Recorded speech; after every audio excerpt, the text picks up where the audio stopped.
Noël, c'est un peu Halloween. C'est le Black Friday des fêtes païennes. C'est une super définition. Ceci est un générique. Christo et Adri vous souhaitent la bienvenue. Mesdames et messieurs, nous avons le plaisir ce soir de vous accueillir au podcast Bienvenue de Christo et Adri, spécial Noël. Ouais. Salut Christo, comment tu vas? Salut Adri, comment ça va? On reçoit qui aujourd'hui? Mais on reçoit le grand Gilles Vertonghen, comment tu vas Gilles? L'unique.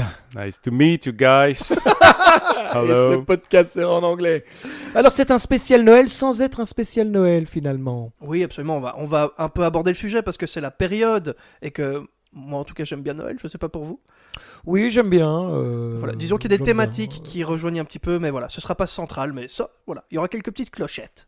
On ne le dit pas, mais je crois que c'est important. C'est super bien décoré. Hein. Il y a, vous ne le verrez pas, mais il y a 6 sapins, rien que dans le salon. Il y a énormément de guirlandes, des cadeaux partout, des petits lutins. Les lutins, ils sont magnifiques. D'ailleurs, on ne se voit pas entre nous tellement il y a de guirlandes. Ouais, et des lutins de 2,40 m par contre, ça Très c'est beau. hyper bizarre. Oui, c'est pas très cher. Ah ok. Ils sont en mousse. Sois le bienvenu Gilles. Bonsoir à vous deux, Comment bonjour tu vas tout le monde. Mais très bien, je suis extrêmement bien assis. C'est le plus important. Et voilà, ça veut dire qu'on peut bien démarrer. Alors, avant de démarrer, j'ai quelques indications. Alors déjà, Gilles, si tu veux faire un petit message pour tes fils, fais-le maintenant. Comme ça, tu ne devras pas chercher l'endroit dans le podcast où tu l'as fait. Coucou les 3 mousquetaires. Alors, ça a été la mise au lit? Voilà, On les embrasse. on les embrasse très fort. Et on embrasse Laurence, Bien bien entendu. entendu. Bien entendu. Alors, il faut savoir, Gilles, je ne sais pas si tu as écouté quelques-uns de nos podcasts, voire tous, Tous. mais donc, chaque fois qu'on reçoit quelqu'un qui est lié à la musique ou à la chanson, on lui demande de faire les jingles des différentes parties. Ok. Je ne sais pas si tu as déjà entendu, mais je crois que tu es le premier qui est Voilà. en rapport C'est avec la peut-être pour musique. ça. Voilà. C'est peut-être pour Mais on ça. fait ça depuis toujours, hein, sache-le. Très C'est bien. juste qu'on n'a jamais eu l'occasion. Mais voilà. On va déjà commencer par te laisser la parole pour te présenter un petit peu pour les auditeurs, Gilles. Eh bien, chers auditeurs, bonne audition d'abord à toutes et tous. Hein, c'est un véritable plaisir. Ben, qui suis-je? Je suis un citoyen, oserais-je dire lambda, un kidam en somme, qui a eu la grande chance de croiser la vie de ces deux foufous de la créativité, hein, Christo et Adri. On se définit souvent par sa profession. Je suis actuellement psychologue, clinicien. Je travaille à Namur et je suis surtout, je suis père de famille, très heureux père de famille de 3 jeunes garçons et très heureux compagnon de Laurence que nous avons salué tout à l'heure. Voilà, pour le reste, quelques hobbies ça et là dont nous aurons peut-être le plaisir de discuter. Il paraît que c'est peut-être pour ça qu'on est là. Effectivement, tu as effleuré plusieurs choses dans ta vie parce que tu as une multicuriosité.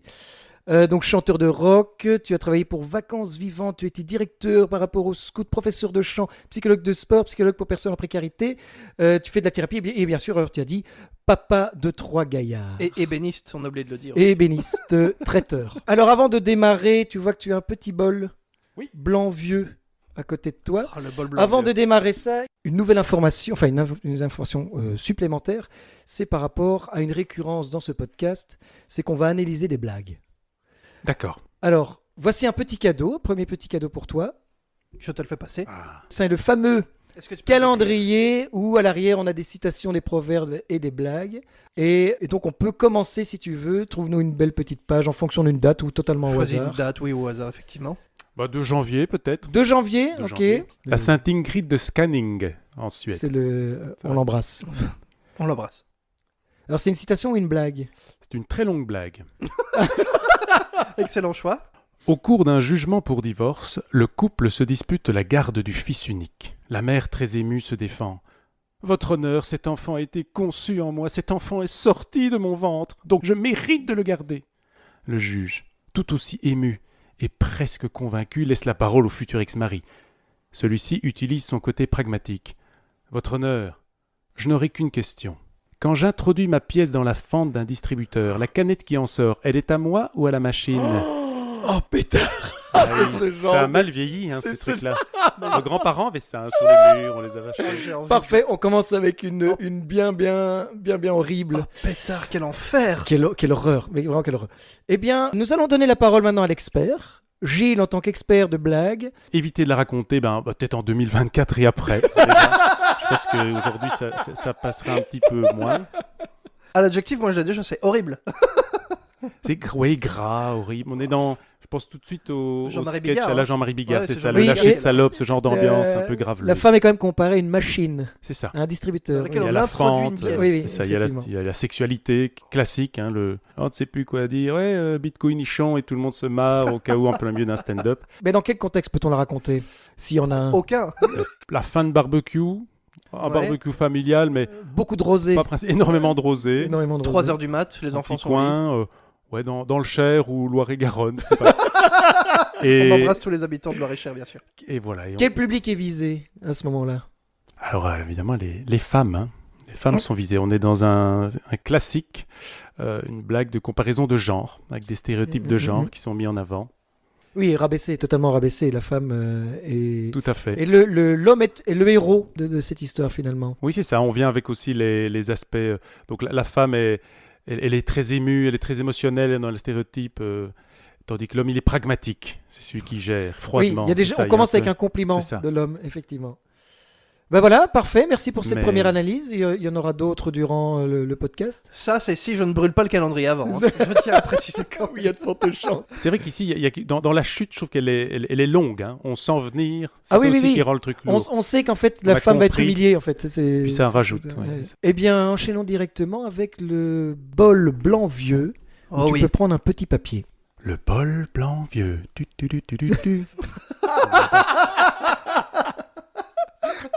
C'est une citation de François Bon. Le désir d'écriture, à savoir la curiosité de soi-même et du monde, est en chacun. Suffit de le réveiller. C'est très bien dit. Hein. C'est beau. C'est bon. Qu'est-ce que ça t'inspire? Qu'est-ce que ça m'inspire? Ça m'inspire évidemment un retour à moi-même, finalement, une introspection. Ce serait Une peut-être pour ça qu'on l'a conjoncture. choisi. Bizarre. C'est pour ça. C'est bien fait, vous faites ça souvent. Alors, le désir d'écriture, je pense qu'effectivement, c'est quelque chose d'assez universel. Je crois fort à l'idée que nous sommes tous un peu artistes. Ça ne veut pas dire qu'on doit forcément arriver à des niveaux qui permettent, par exemple, d'en gagner sa vie. Mhm. Mais je crois de plus en plus, on le voit avec les ateliers d'écriture, avec tous ces gens qui à un moment même font des petits journaux de bord ou autre, ce plaisir d'écrire, il est finalement presque humain. Et donc ça amène effectivement à la curiosité de soi-même. Par exemple, quand on fait son petit journal intime le soir et qu'on apprend, c'est aussi des exercices qu'on peut donner en thérapie, et du monde, où on va un peu réfléchir, faire le point, écrire et se rendre compte que tiens, on est capable d'aligner des mots, d'avoir éventuellement un peu de poésie ou autre. Donc je pense qu'il est effectivement en chacun. Par contre, suffit de le réveiller. Pour moi, ça évoque toute la partie procrastinatoire dont je suis probablement un des grands maîtres. Hein. Je suis peut-être un grand généraliste, mais je maîtrise toutes les techniques de procrastination, donc tendance à tout remettre au lendemain pour les rares qui font semblant, qui ne savent pas ce que c'est, puisque tout le monde est un peu procrastinateur. Donc il suffit de le réveiller. Oui, c'est probablement un des trucs les plus durs. C'est un peu... Ça, je suis d'accord. C'est assez marrant d'ailleurs. Il suffit de. Oui, c'est ça. Il y a un suffit peu de. une- Non, monsieur, suffit non. pas. Et alors, François Bon, qui est un auteur de romans, visiblement, il en a écrit suffisamment pour pouvoir se permettre de dire il suffit de, vu que je l'ai fait. Et j'aime bien quand tu dis que l'art n'est pas réservé à ceux qui en gagnent des sous. Parce qu'effectivement, bon, au-delà de il suffit de le réveiller, il est en chacun de nous. Il faut le trouver avant de pouvoir le réveiller. Mais effectivement, pour moi aussi, l'art est en chacun de nous. Mais je pense qu'il faut qu'on trouve quel art. Oui, tu veux dire, il y en a qui seront plus écriture de théâtre ou plus de romans ou plus de... Ou quelque peinture, chose ou d'empirique. sculpture. Ah oui, non, pas dans l'écriture spécifiquement. Toi, t'es plus Non, général. voilà. Bon, là, la citation parle d'écriture. D'écriture. Mais pour moi, l'art peut vraiment... Enfin, tout le monde peut être artiste, mais de toutes les formes d'art. Par contre, c'est vrai que je te rejoins sur l'écriture. Il y a énormément de formes d'écriture différentes. Mhm. Que ce soit le rap, la poésie, le théâtre, les romans, comme tu disais. Effectivement. Mais alors, là, je pose une sous-question. Faut-il tout tester pour découvrir son art? Et je vous la pose à tous les deux. Je pense pas qu'il faille. Hein. C'est dans le il faut, hein, l'injonction, hein, il faut. Alors après le suffit de, là il faut, on est où là? On est où? On se fait engueuler rigide pendant ce ici. podcast. Tu invoquerais ça dans une forme de nécessité alors. Pour toi, c'est nécessaire pour s'accomplir en tant qu'être humain de trouver à quel Non, corps en vivre fait notre art. je vais tourner ma question d'une autre façon. autre langue. C'est dans une autre langue. Non, je vais tourner la question différemment. C'est comment avez-vous trouvé l'art qui vous convient? si vous l'avez déjà trouvé. Ah, ouais, ok. Ça, c'est intéressant comme question. Ça nous ramène il y a 15 ans, en ce qui me concerne. Je pense que c'est l'école, moi, qui m'a beaucoup aidé. Parce que à l'école, on peut penser ce qu'on veut de l'école et de la formation qui est dispensée là-bas, mais si, comme moi, on a la chance de rentrer dans le moule, ce qui n'est pas le cas de beaucoup d'enfants aujourd'hui, surtout, j'ai l'impression, il y a quand même 2-3 petites pistes, 2-3 petits professeurs qui vont te faire sentir « Ah tiens, ça j'aime bien ». Ma prof de français que j'ai eue en 3e secondaire par exemple, que j'embrasse, Madame de Greff, avait vraiment dans son cours une base un peu d'avocat, de mise en scène. Donc mon examen oral de français en 3e secondaire à Noël, parce qu'à l'époque il y avait des examens à Noël, c'était une plaidoirie.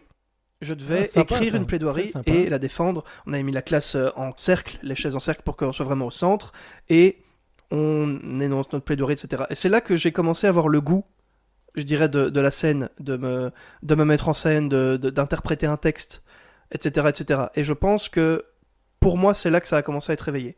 C'est avec ces petits stimuli qui m'ont été donnés à l'école et qui m'ont permis de le comprendre. Sans ça, je ne sais pas si ça aurait eu le même effet. Oui, oui, c'est le hasard. En fait, c'est le hasard des rencontres, hein, souvent. Oui. Ou le hasard des circonstances aussi. Je sais que moi, par exemple, pour l'écriture, Mhm. alors c'est totalement con. Quand j'étais petit, on avait un ordinateur, mais on n'avait pas Windows 95, qui était celui Wow. que tout le monde avait, qui était waouh, génial. Moi, j'avais le 3.11, où tu avais que le traitement de texte. Tu n'avais pas de Oh. jeu. Du coup, pour m'éclater, j'écrivais. Juste comme ça, Et, spontanément. je dis, ah tiens, c'est marrant. Et en plus, en parallèle, à l'école, j'avais un cours de dactylo. Oh. Donc, je m'éclatais à écrire hyper rapidement. Et en fait, du coup, j'écrivais pas que des trucs. Enfin, c'était sûrement con. Alors, mon journal de classe. Mais j'écrivais des histoires. Et donc, concours de circonstances. Plus Ok. qu'autre chose. Je me permets parce que j'avais posé la question à ta maman, donc pour les auditeurs, c'est faux. C'est à force d'être puni, il devait recopier énormément de lignes du règlement de l'école et à un moment, bon voilà, le truc Ça est me paraît rentré, plausible quoi. en plus, Ouais, c'est ce que tu ça. dis. Et toi, Gilles? Oui. Alors, oui, il y a potentiellement ces aspects de jeunesse où il y a des rencontres ou des professeurs plus ou moins stimulants. Je me rappelle d'un très chouette professeur, je crois que c'était en 4e secondaire, année plutôt centrée sur le théâtre, qui était vraiment très très chouette, Monsieur Caspar, s'il nous écoute. On l'embrasse. Dédicace, on l'embrasse. Et qui avait ce côté, voilà, vous allez apprendre un poème, vous le choisissez, puis vous allez le déclamer devant la classe, tiens, à la fin de l'année, possibilité de faire des petites scénettes et autres. C'était très stressant. L'exercice d'impro aussi, des légers, hein, mais des sensations, tiens, mais ce corps peut bouger, hein, contrairement à la piste de danse, on peut l'utiliser d'une autre manière. Il y a ça, et puis je crois que par rapport au type d'art et à cette idée, faut-il tous les essayer, il y a aussi un peu quand même des espèces D'instinct. d'intérêt, d'appel, je sais pas comment le dire, Mhm. pas forcément au sens spirituel du terme, mais on est Et- attiré ou pas par des matières. Moi, par exemple, le dessin, déjà tout petit. Bon, en plus, je suis gaucher, donc on passe notre temps à effacer, enfin à mettre la main Oui. sur l'encre et tout. On se toujours dit, c'est dégueulasse ta feuille. Je Mais sais pas faire autrement. Je ne prends pas beaucoup de plaisir devant une feuille à essayer de dessiner. Mais il y a la curiosité de. Il y a des arts qui nous plaisent et qu'on se dit, bon, ben voilà, je vais juste être spectateur. Mais il y a d'autres arts qu'on se dit, tiens, ça me plaît, j'ai envie de le tester. C'est ça. Mais c'est marrant que tu te dises, par rapport aux professeurs, aux personnes qu'on rencontre, il y a cet effet mentor. Alors, Mhm. ce qui est assez marrant. C'est Gilles, très, pour très ceux fort. pour les auditeurs et auditrices, tu as été mon mentor quand je suis arrivé à l'UNIF en psycho. Pour différents grand mot, trucs, c'est- hein, c'était Le pour bar. la revue, pour les sports d'hiver. Et on a tous rencontré un peu des mentors qui nous ont un peu amenés à avoir des différentes formes d'art. Par exemple, l'audiovisuel. Je pense au Père Mille, par exemple, qui t'a permis de faire une petite vidéo, Le défunt par erreur. C'est vrai. Je sais. Alors là, si jamais vous êtes capable de lire des VHS, ça, je pense pas que vous avez eu malheureusement la bande, mais ça vaut la peine. Je l'ai revu il y a quelques années. Ça date déjà. Et je me suis marré, quoi. En me disant, heureusement qu'il n'y a pas encore YouTube et tout. Parce que là, c'est mort après. Ça aurait été dessus? Bon, C'est- explique C'est un peu. c'est quoi tellement mal ce joué. C'est film nous qui jouions. Hein. C'était tellement mal joué. Alors ce film, donc, c'était basé sur une nouvelle qui existe, Le défunt par erreur. On n'a rien inventé. Et on devait faire un petit film avec ça. C'était très gai. Donc on était par groupe de 3-4 élèves. Et donc voilà, on s'est retrouvés chez un week-end, chez un des membres, à et essayer d'écrire notamment tel plan, on va faire plutôt un plan américain, 2 secondes, tout ce détail qui fait que parfois 30 secondes de film, c'est 10 pages de script. Donc ça, c'était assez chouette de voir tout ce détail, comme où est-ce qu'on va se placer au niveau de la caméra, travelling, tous ces mots, bande son ou pas, avec les moyens de l'époque, c'était assez rigolo. Des fois, on mettait le wok, espèce de vague baffle tout près pour vite avoir un espèce de son quand la personne rentre, avec la caméra du papa, mais les espèces de vieilles caméras où pareil, tu voyais pas super bien et t'espérais après, t'en faisais 4-5 prises et puis on a essayé de tout monter. Genre sur la caméra, tu vois, tu dois appuyer, play, retourne, oui. effacer. Merde, j'ai tout effacé, on recommence tout. On se revoit le week-end prochain. C'est vraiment arrivé ça? Et donc, non, mais il y a vraiment Il y ce avait côté cette hyper possibilité. stressant. Pas au point des anciens appareils photo où tu prenais vraiment les photos et tu disais, bon, on verra bien, je vais imprimer mes 24, ça me coûte 20 balles et peut-être que c'est dégueulasse. Ah, c'est voilé. Ah, ben voilà, c'est voilé. Je suis pas dans la merde. Allez. Donc voilà, très très bon souvenir, ceci dit. Et effectivement, des petites approches. Mais je me souviens que le résultat était vraiment très mauvais en termes de rythme, notamment des ouvertures de portes de 10 secondes. Vraiment, oui, tu marches et puis on est déjà là, bon, tant qu'on y est. On est tout fiers de notre plan fixe sur la porte. Beaucoup trop long. Très très belle porte, bois massif. Donc voilà, on jouait. Ébéniste, on le disait. Très chouette qu'il nous laisse ça. Alors que voilà, pas prévisible. Père Mille, effectivement, un père jésuite, qui a des cours de religion et tout. Voilà, il avait ce côté un peu rock'n'roll. De fait, c'est des petites expériences comme ça qui peuvent aider en tout cas à se dire j'aime pas. Je sais que par exemple, je repense à une amie à l'époque qui avait fait ça, elle avait vraiment détesté quoi. Elle disait je déteste, je veux plus jamais faire ça de toute ma vie. De quoi, le petit film? Et oui, c'est ça. Et donc ça peut vraiment réveiller ou pas des trucs. Mais c'est, comme tu dis, c'est des expériences, des petites expériences. Je pense qu'on a tous vécu des petits essais un peu dans tous les sens. Puis comme cette jeune fille, peut-être que ça nous a traumatisés. Ou alors on en a juste soit puisé de l'expérience qui nous permet de reproduire de la créativité comme ça, soit juste un bon souvenir. C'est ça. Voilà. Et d'ailleurs, ce souvenir est offert par Gaël qu'on embrasse. On l'embrasse. On l'embrasse.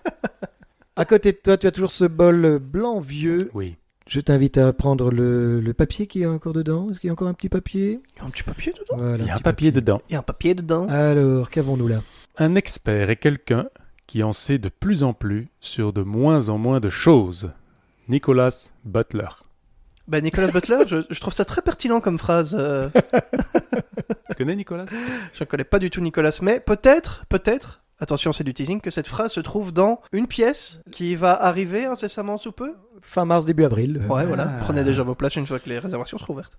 Ben, revenons sur la phrase, du coup. Mais- Est-ce que tu peux la répéter, s'il te plaît, Gilles? Un expert est quelqu'un qui en sait de plus en plus sur de moins en moins de choses. Nicholas Butler. Qu'est-ce que ça t'inspire? Fruchter Aufnahmen werden will. C'est un américain en plus. Ah, pardon, c'est ma faute. J'ai appuyé sur le bouton pour changer la langue. Je remets en français. Alors, et donc, ça fait référence à l'impression que partagent quand même pas mal de personnes qui ont atteint une certaine expertise dans un domaine. C'est souvent une espèce de posture d'humilité qui grandit et qui peut paraître paradoxale. On pourrait se dire, tiens, ok, à un moment tu maîtrises, tu te sens de plus en plus à l'aise, tu montes et puis à un moment t'es l'icard, tu te brûles les ailes et tu retombes. Ouais. Oh, c'est mais beau tu ce que retombes, tu mais dans un chouette hamac qui t'attend. Contrairement Au à milieu. Eckhart, qui lui est C'est vraiment ça, bien il est vraiment décédé comme Ah, il faut. bien, C'est bien, fort formal. bien sa race. Et donc, voilà, l'expert va se rendre compte de plus en plus que c'est infini, le monde des connaissances, et que donc, d'une certaine façon, il va prendre conscience de l'immensité de son ignorance. Mhm. Et c'est assez... voilà, c'est très paradoxal, je pense. Je ne l'ai pas du tout vécu, mais du peu que j'ai pu, par exemple, approfondir des choses. Je prends l'exemple de cette thèse de doctorat. On pourrait se dire, tiens, c'est encore après le master en psychologie. Et en fait, on ouvre un sous-chapitre. C'était Donc, quoi d'ailleurs la ta thèse? La motivation, enfin, c'était les facteurs de réussite des adultes qui reprennent des études à l'université. Donc, Ouh. les fameux cours du soir essentiellement, qui sont un public de plus en plus croissant, on travaille, et puis il faut rajouter une corde à son arc ou se réorienter. Donc, c'est un public qui, depuis maintenant quelques années, grandit à l'université. Donc, ça prend l'idée, son c'était essor. de voir qu'est-ce qui fait qu'ils réussissent, qu'ils ratent. On se rendait d'ailleurs compte que le problème chez eux, c'est surtout l'abandon. Là où le gars de 18 ans, la problématique est plutôt en termes de réussite ou d'échec. Eux, en gros, ont remarqué que s'ils passent 6 mois, c'est bon. C'est-à-dire qu'ils ont pu gérer le boulot, les études, les gamins et tout. Ah oui, c'est le Mais fait souvent, de- ils ont une forme de maturité, développer des compétences qui fait qu'il y a moins d'échecs. Mais vraiment, ils sont... Ah, Sauf si on va sur le très très vieux, l'université des très aînés, Ouais. des 92 ans, là il y a parfois là, il y des a débuts. des soucis de Mais donc, mémoire. il y a- Mais en fait, ils ne viennent plus. oui, c'est ça. Parce C'est qu'ils pour sont une autre décédés. raison. Donc, en fait, Ils n'ont ce que pas tu pu dis, sortir du home.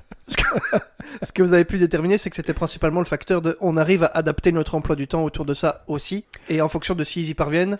C'est une ça, des grosses tu- contraintes. Par rapport en tout cas, parce que l'idée dans ce cas-là, il y a énormément de recherches sur les étudiants de 18 ans, parce que c'est un gros problème, du coup même de société, 60% d'échecs en première année, comment faire, donc il y a plein de démarches d'aide à la réussite. Et Peut-être en fait, aussi au chez les niveau de adultes, l'enseignement, hein, moi je dis ça, je dis rien. ben oui, c'est ça. Et par exemple, chez les adultes, au niveau enseignement, l'essentiel tenait à faites des liens entre la vie professionnelle ou Oui. privée des gens et votre théorie. Ça, c'était les profs aimaient et c'était la motivation maximale. Mhm. Tout le côté qu'on peut encore accepter des fois à 18 ans, d'avoir quelqu'un qui vient sortir ses 1000 slides, peu importe qu'il y ait des élèves ou pas, Mhm. ça marche vraiment plus face à Mais- des gens de 30, 40 ou 50 ans qui disent non, stop, j'ai payé, je viens, je vais apprendre un truc concret, demain je vais au boulot. Je veux pas comme les slides, voilà. quoi. Et donc souvent, et c'était marrant parce que c'était dans les deux sens. Les profs qui faisaient beaucoup de liens vie professionnelle et on va dire contenu théorique étaient les plus appréciés et amenaient le plus de réussite. Ouais. Et à l'inverse, dans les méthodes un peu pour les étudiants, c'est ceux qui faisaient de plus de liens possibles, donc soit en posant des questions, tiens, mais moi, comment je Ouais. pourrais l'appliquer, soit dans leur tête. Parce qu'on sait que la mémorisation, c'est faire plein de liens, c'est créer un max de liens, et donc souvent ils entendaient un truc, et là où l'étudiant de 18 ans, des fois, n'a pas beaucoup de contexte sur lesquels appliquer voilà, cette loi Parce ou qu'il cette a pas assez de théorie. vécu. Là, il peut se dire, ah oui, je repense à Chantal, c'est vrai que, nom de Dieu, Oui, c'est l'expérience qui C'est ça. permet de de... créer un lien direct, de- et pas, mais ouais. c'est mémorisé parce que, ah ok, telle théorie de GRH, de démotivation au travail, Chantal, bim bim, le lien, Ok. il voit Chantal, il repense aux réunions d'équipe où elle traînait On les pieds, l'embrasse. etc. Je me demandais, On l'embrasse, Chantal. est-ce que vas-y, j'ai excuse-moi, une vas-y. question pour rebondir sur ce que tu dis.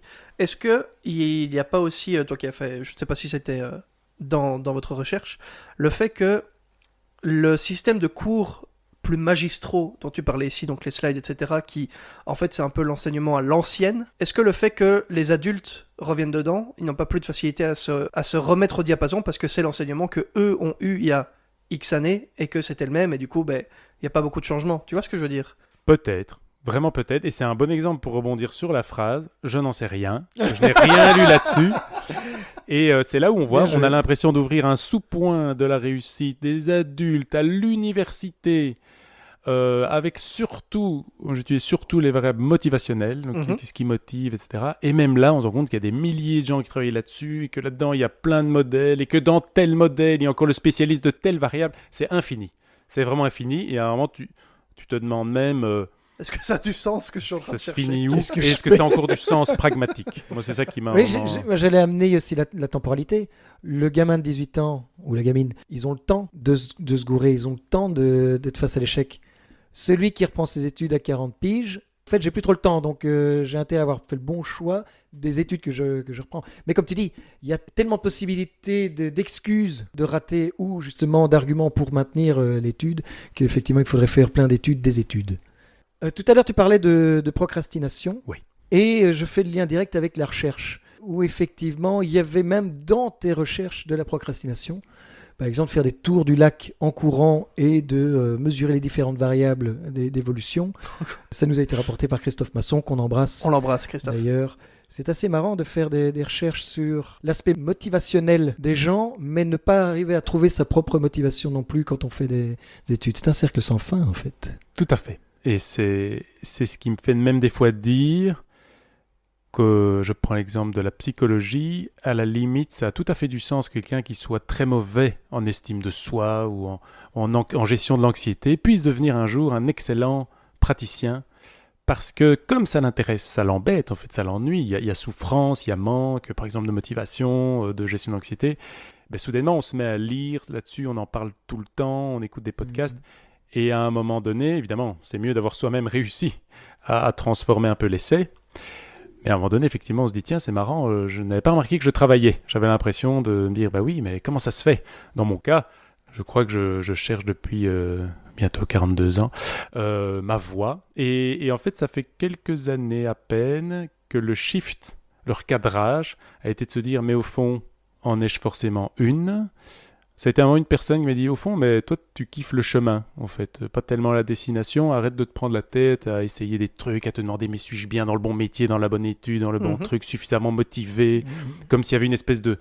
Finalement, c'est là qu'on se rend compte, peut-être que je croyais un peu même au destin, comme si j'étais... voilà, que j'avais été, entre guillemets... je disposais de certains types de potentiel qu'il fallait absolument exprimer, sinon quel gâchis. Et en fait non, déjà c'est très prétentieux de un, et de deux, voilà, c'est marrant comme ça m'a vachement apaisé de me dire, au fond on peut s'amuser comme ça à essayer des trucs et pas forcément atteindre des niveaux d'expertise ou de passion qui font qu'on va y passer 20-30 ans. Oui, Voilà. c'est pour éviter la frustration surtout. C'est dire parce que je pense, pour revenir sur la citation qui parle de l'expert, il y a deux possibilités dans cette expertise. C'est soit tu choisis ton sujet d'expertise et tu te dis ok, je me concentre là-dessus. Et il y a des gens qui trouvent leur plaisir, mais il y en a d'autres qui ont peur d'être frustrés. Et tu en fais partie, j'en fais partie. On a tellement peur de se dire ah, j'ai peut-être pas choisi le bon sujet, j'ai envie de goûter à plusieurs, qu'on se dit non, je vais un peu essayer d'autres avec cette peur de frustration. Et je rejoins ce que tu dis, c'est que il faut peut-être se laisser aller, se dire en fait je vais peut-être juste kiffer les petites connaissances de chaque chose et après on verra bien. On se piège dans Et- l'inaction en fait, à force Oui, c'est ça, c'est- de chercher ça j'aimerais bien, mais ça aussi j'aimerais bien, mais ça aussi j'aimerais bien. Et à force de trop réfléchir, on n'agit pas et du coup on perd du temps en fait. Oui, Autant se lancer. et pour en revenir au côté études et apprentissage, Mhm. c'est très académique de se dire je choisis une seule chose et je vais foncer. Je rejoins aussi ton idée du chemin. Je vais juste garder ce chemin-là et aller jusqu'au but. Et en fait, le but, si ça tombe, il n'est pas au bout du chemin. Comme tu dis, c'est le chemin, le but. Mhm. Et donc, moi, j'ai mis aussi un peu de temps à trouver ça, à trouver ce côté kiffant de en fait, je vais m'intéresser à plein de choses. Et même si ça dure une semaine, 10 ans ou un mois par rapport aux différentes découvertes et différentes curiosités, c'est tellement kiffant de se dire ça, je crois que ça me plaît. Hop, je m'y attache. Et du jour au lendemain, ça tombe, ça ne m'intéresse plus. C'est pas grave. On passe à autre chose et comme ça, il n'y a aucune frustration. On a un peu goûté, ou du moins suffisamment pour en prendre du plaisir sans avoir la frustration de mince, je ne serai jamais expert de puzzle parce que je n'ai acheté qu'un seul puzzle et ça m'a bien convenu. Quoi. Mais Et- c'est ça qui est important, c'est que tu l'as acheté le puzzle pour filer ta Ouais, je te métaphore. le prêterai. Par là, je veux dire, tu t'es dit, j'aimerais peut-être le puzzle, je vais faire l'effort, entre guillemets, je vais me lancer, je vais l'acheter le puzzle. Et je vais essayer, ça m'a plu, ça m'a pas plu, je fais autre chose. Oui, ça. Mais c'est pas juste, tiens, j'aimerais peut-être les puzzles. Mais Et je peut-être suis pas. même pas obligé de le finir, le puzzle. Oui. Si Mais j'ai c'est pris chiant parce assez. que tu l'as payé, quoi. Oui, mais il n'était pas si cher et il y avait que 4 pièces, donc je l'ai finalement fini. Mais tu n'es pas obligé de finir ces 4 pièces. Le gros ennemi finalement c'est le syndrome de l'imposteur. Oui. Et ça en tout cas à titre personnel, c'est si évidemment on sait jamais ce qui se passe dans la tête des gens, mais si on prend l'exemple de Cristobal, je pense qu'il y a quelque chose d'assez impressionnant dans le fait de pas tellement se perdre de temps à se dire est-ce que ça va aller, est-ce que je le fais vraiment. Mhm. Bam, j'ai l'impression que tu es dans le direct, quoi. L'envie de puzzle, elle est directement traduite en achat, qui est traduite en j'ai fait le puzzle, la nuit, c'est pas grave, pas besoin de dormir. Et il n'y a pas cette perte de temps de et la puzzle, réflexion. Mais j'ai mis un petit temps peut-être pour pas ça. peut-être sudoku, J'ai- et finalement tu fais aucun des deux. Effectivement. Mais j'ai mis un petit temps avant de comprendre qu'il y avait cette possibilité-là. Et une fois que je l'ai comprise, j'ai foncé vraiment tête baissée en disant ok, dès que j'ai une idée, maintenant je vais l'exploiter à fond. Si j'y arrive. Si j'y arrive pas, tant pis. Voir si ça ne me plaît pas, j'arrête très vite. Et donc c'est pour ça que dès que je découvre quelque chose, je m'y lance à fond. Par exemple, tu m'as fait découvrir il y a quelques mois Suno.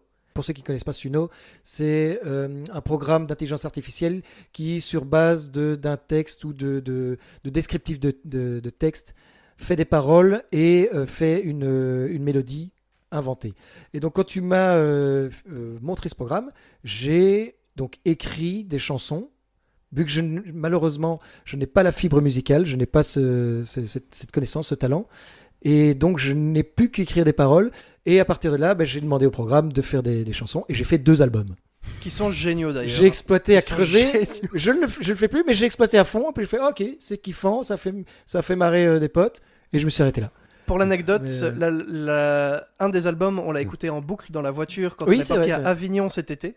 Donc il y a environ 10 heures de route, quelque chose comme ça. Et Oui, oui, c'est ça. l'album tournait, c'était magnifique. Et en parlant de Suno, Christo, c'est une très belle transition que tu m'offres là, parce que Pas fait exprès. c'est pas le seul. Toi, Gilles, tu as fait découvrir Suno à Christo, et Christo me l'a fait découvrir à moi. Et j'en ai fait un petit jeu que je vous propose tout de suite. Alors, le nom est très bien trouvé puisqu'il s'appelle Suno. Je propose un applaudissement. Bravo, bah, bravo, joué. très très bien. On n'est pas loin de Sumo. On n'est pas loin de Mais Sumo. sans Petit jingle. Suno, chante-moi une chanson.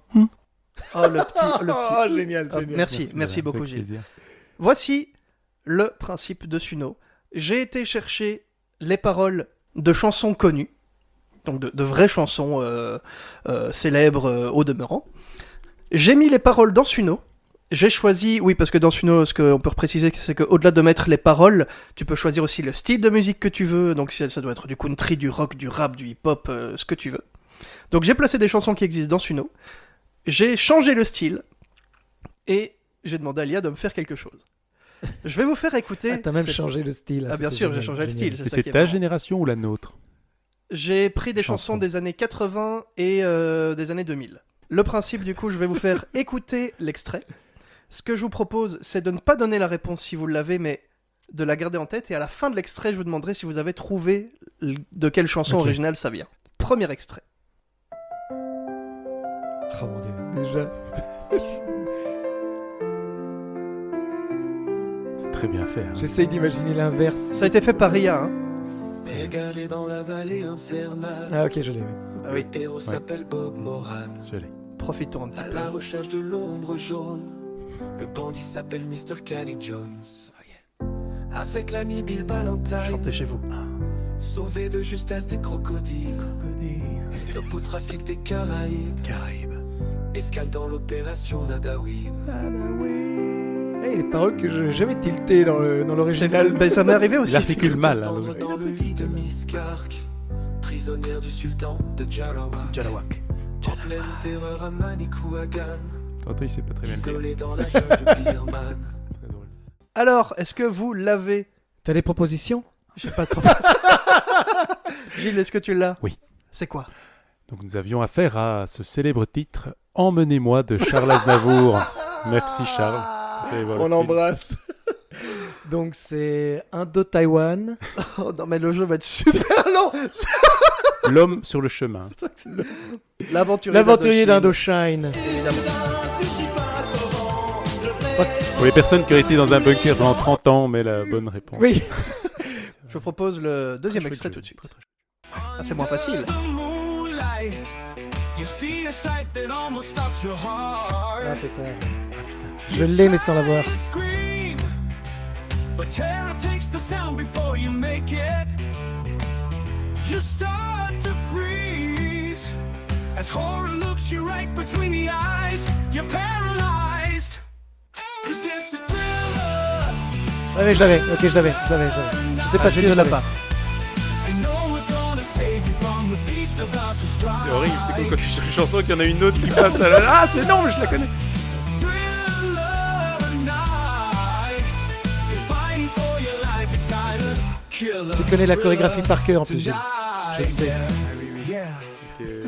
Oui, en Alors. plus, oui, la façon de le dire, oui. Qu'est-ce que c'est? Michael. Michael Jackson. Michael Jackson. Thriller. Thriller. C'est vraiment dur, quoi. Je reconnaissais les paroles. Les paroles, tu dis, ah oui, mais mon cerveau les connaît, Oui. mais... Mais vraiment, comme t'as cette espèce de... Oui, C'est attends, dur, Ça hein. fait quand la chanson et des trucs Ouais. à la con, joyeux anniversaire, et derrière, il En y a fait, un c'est gros pire truc. qu'un blind test. C'est ça. C'est vrai. Pendant Oui. le blind test, tu fais, ah oui, je la connais, mais c'est la vraie chanson. Là, tu te dis, ah, je la connais. Coupe pas la musique. Non, mais tu t'en rendras plus. Oui, mais... T'as que les paroles et pas sur le bon rythme. C'est ça qui est super Ouais. drôle. Troisième extrait. Ah ouais, ok, ouais. Je l'ai. We're talking away. I don't know what I'm to say. Tu l'as, Christo? I'll say it anyway. Today is another day to find you shying away.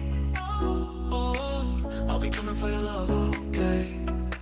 Take on me, take on me, take me on. Prononcez pas bien. Ce... Oh Ah bah, c'est écrit comme ça. Alors, est-ce qu'on l'a? Ah. Je vois ce que t'as fait, c'est très marrant. Take on me. Effectivement, Take on me. c'est bien Aha. Ah Take on me. Très chouette titre. Ouais. Nostalgie d'une époque qu'ils n'ont pas connue. J'adore cette chanson. Ah, les années 2000. Extrait suivant. J'espère que c'est de la country. Dansez chez vous.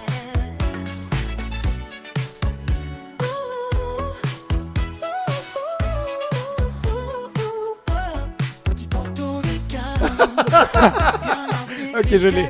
Pareil. Quelle horreur. Je prends mon job, un rail de coke, un café.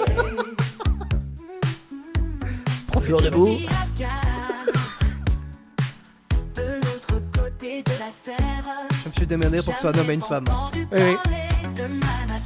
C'est demandé ça. Mon quotidien, c'est la misère et la guerre. Oh, le refrain. Deux étrangers de bout du monde. Si Quelle horreur. différents, deux inconnus, deux anonymes. Mais ça pourrait presque. C'est un chouette dessin animé. Hein, C'est le générique d'un chouette dessin animé. La violence éternelle. Oh, la violence éternelle. C'est. Donc, effectivement, vous l'avez. Effectivement, Renaud et Axel Red, Manhattan Kaboul. Oui. Deux étrangers au bout du monde, si différents. Deux inconnus, deux anonymes, et pourtant. Écoutez l'original, je vous en supplie. Un connard de virus. Extrait suivant. On est parti sur du classique ici. Du champêtre. Versailles. Une belle après-midi du mois de mai. I've paid my dues. Ah oui. Time Que disait after déjà. time, I've done my sentence, but committed no crime. And Vous sentez la comédie musicale? I've made a few. I've had my share of sand kicked in my face, but I've come through. And we mean to go on and on and on and on. We are the champions, my friend. Très très drôle. Ça fait un peu Helmut Lotti, Ghost Oui, Rock'n'Roll. Il a on refait dirait une reprise lui. maintenant. Il est reparti en. Il est dans le métal maintenant. Oui, Helmut Lotti. Non, si c'est pas lui d'ailleurs. Il chante ça. À mon avis, c'est lui. Je D'ailleurs, vois c'est bien Dia, dans c'est sa lui. voix. We are the champions. Il va s'énerver un peu. We Oula. are the Eh. champions. Et pas les autres. Calme-toi, Freddy. For losers C'est Fredo là plutôt. C'est Fredo. C'est pas Freddy, c'est Fredo. of the world. C'est quand même impressionnant hein, ce que l'IA arrive à faire. Ouais. Ouais. Donc effectivement, We Are the Champions, The Queen. Exactement.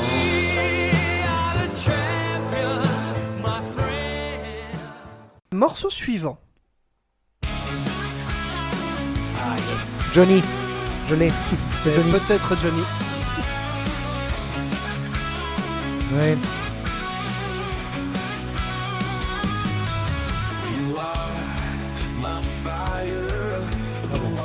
Johnny. Ouais, ok.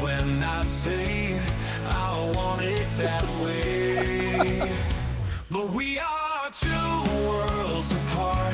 C'est impressionnant. Can reach to your heart when you say that I want it that way. Tell me why ain't nothing but a heartache. Tell me why ain't nothing but a mistake. Tell me why I never Pas mal. wanna hear you say C'est tout à fait crédible. hein. Ouais, ouais. want it that way. En fait, souvent c'est crédible, je trouve, mais c'est un peu lisse. Il y a quelque chose, Oui. on a l'impression Oui, qu'ils oui, ont- oui, oui. Ça va sans doute s'améliorer, mais pour le moment, quand on envoie des trucs comme ça, on devine, on se dit tiens, On après entend 30 secondes, on se fait un peu chier. Mm. Il n'y a pas cette... c'est encore ce côté petit grain de humain. folie C'est que pour le moment seul humanité l'humain qui peut veut peut-être faire. dire, C'est ouais, ça. t'es humain. Petite larme. Et j'ai envie de dire heureusement, parce que sinon tous les artistes seraient dans la merde. Et donc, Mais j'ai envie de malheureusement dire pour l'instant, parce qu'après, à l'avenir, ça sera plus lissé, ça sera plus plaisant. Même les podcasts, c'est- hein. Il paraît Et, qu'il n'y aura ah, plus besoin Il y aura plus d'invités. besoin de Christo et Adri. Ce ni sera d'invités. les IA qui répondront. Tell Me Why, donc, c'est les Tech Dats ça, qui... Non. c'était les autres, l'autre. les Boyzone. Backstreet Boys. Backstreet Boys, Boys. putain, Backstreet Boys, pas les Tech Dats. Mais oui. Putain, ma sœur va m'en vouloir, j'ai dit les Tech Dats et pas Backstreet Boys. quoi. Désolé, En gros, Angèle. c'est On arrive au morceau suivant, et je dois dire que celui-là, dans un univers alternatif, je pense que je l'écouterai en boucle. On m'a trop donné, bien avant l'envie. J'ai oublié les rêves et les merci.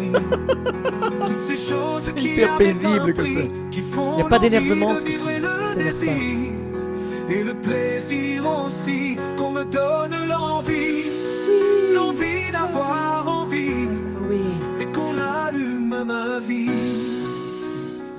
De nouveau, on fait attention aux paroles Bah oui. comme ça. Je veux complètement oublier que c'était ça qu'il disait. mais- Oui, c'est vrai. Mais c'est parce On que là, l'entend il surtout s'énerve pas. rugir, hein, d'habitude. Oui. On m'a trop donné, bien Ouais. Ah, ça crie un peu là, C'est tu ça. vois, mais pas comme Renault. Ça Et pas comme ce gluture. que je viens de Non, faire. non, non plus. Désolé, monsieur Spence. Il nous en reste un petit dernier que je Allons-y. vous propose tout de suite.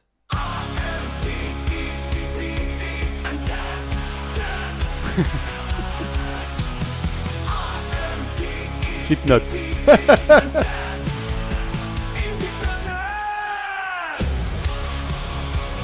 Ce serait vachement mieux. Mon avis, on serait déjà très connu. C'est vachement mieux. Et donc, qu'est-ce que c'était, Gilles? Je ne sais pas, là, vraiment, je. Ah, tu peut-être bloques. un- Je vais peut-être mettre un groupe extrait, belge. ça va peut-être Ouais, nous aider. peut-être, merci.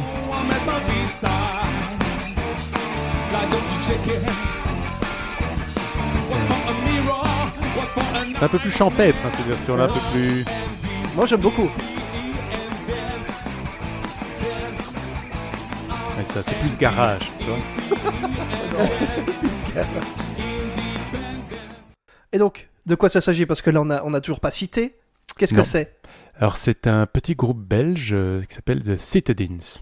Et donc voilà, c'est un charmant petit groupe auquel j'ai eu le grand plaisir de participer, qui officiellement officie toujours, mais à 4 membres actuels, nous avons ensemble 12 enfants, donc des occupations professionnelles et familiales qui font que voilà, les répétitions sont de moins en moins nombreuses. Mais voilà, nous avons quelques chansons en anglais, dans un rock anglais britannique. La personne, François Denis, qui, si tu nous écoutes, qui est à l'origine de la musique, est très très fan de manière générale de ces ambiances un peu londoniennes. Il va souvent en Écosse, bref, la Grande-Bretagne au sens large, D'accord, avec oui, ou oui, sans effectivement. kilt. Et c'est chouette. Donc on a composé pas mal de morceaux où lui créait des bases de guitare, des possibilités de faire un couplet en refrain, peu importe. Mhm. Et moi, de temps en temps, j'aimais bien cette partie créative parce que je n'ai jamais réussi à démarrer d'un instrument. J'ai fait un peu de guitare, mais pas suffisamment pour pouvoir traduire ce que j'avais plus ou moins comme idée en tête. Et donc, ça, c'était pas mal comme méthode de composition, parce que du coup, des fois, je prenais un extrait, on va dire A avec un Z, et je me dis, tiens, il y a un truc chouette. Puis il y avait 30-40 secondes, on le teste, et puis chouette, il y a la batterie qui rajoute, qui donne une autre idée. C'était quand même des chouettes moments de créativité. Et puis tu prêtes ta voix, surtout.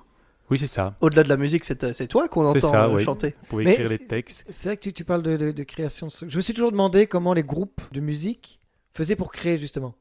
Est-ce que ça commence à... Tu vois, on va faire... Des jams. des jams, voilà, ouais, c'est ça, jams. c'est le terme. Il y en a qui font ça. Donc effectivement, je me suis beaucoup intéressé à ça en me disant au début, merde, comment je vais faire? Il faut arrêter. Au début, faire des groupes de cover, tu as envie de dire, tiens, est-ce que je loupe pas un truc? En écrivant un peu, Ouais, tu vois, ouais, ce ouais. que j'ai envie de dire, ou ce que je pense, ou ce que je Mhm. ressens. Et donc effectivement, il y en a beaucoup qui font comme ça. Ils jamment, donc ils jouent pendant X temps. Mais que fait le Avec chanteur ou à sans ce moment-là? produits C'est ça que stupéfiants. je me demande. Alors là, il y en a beaucoup qui font du yaourt, en fait, pour essayer de... Parce que c'est compliqué à la fois composer une idée, un texte, et une mélodie. C'est presque deux choses potentiellement différentes. Tu peux avoir toute une chanson avec des...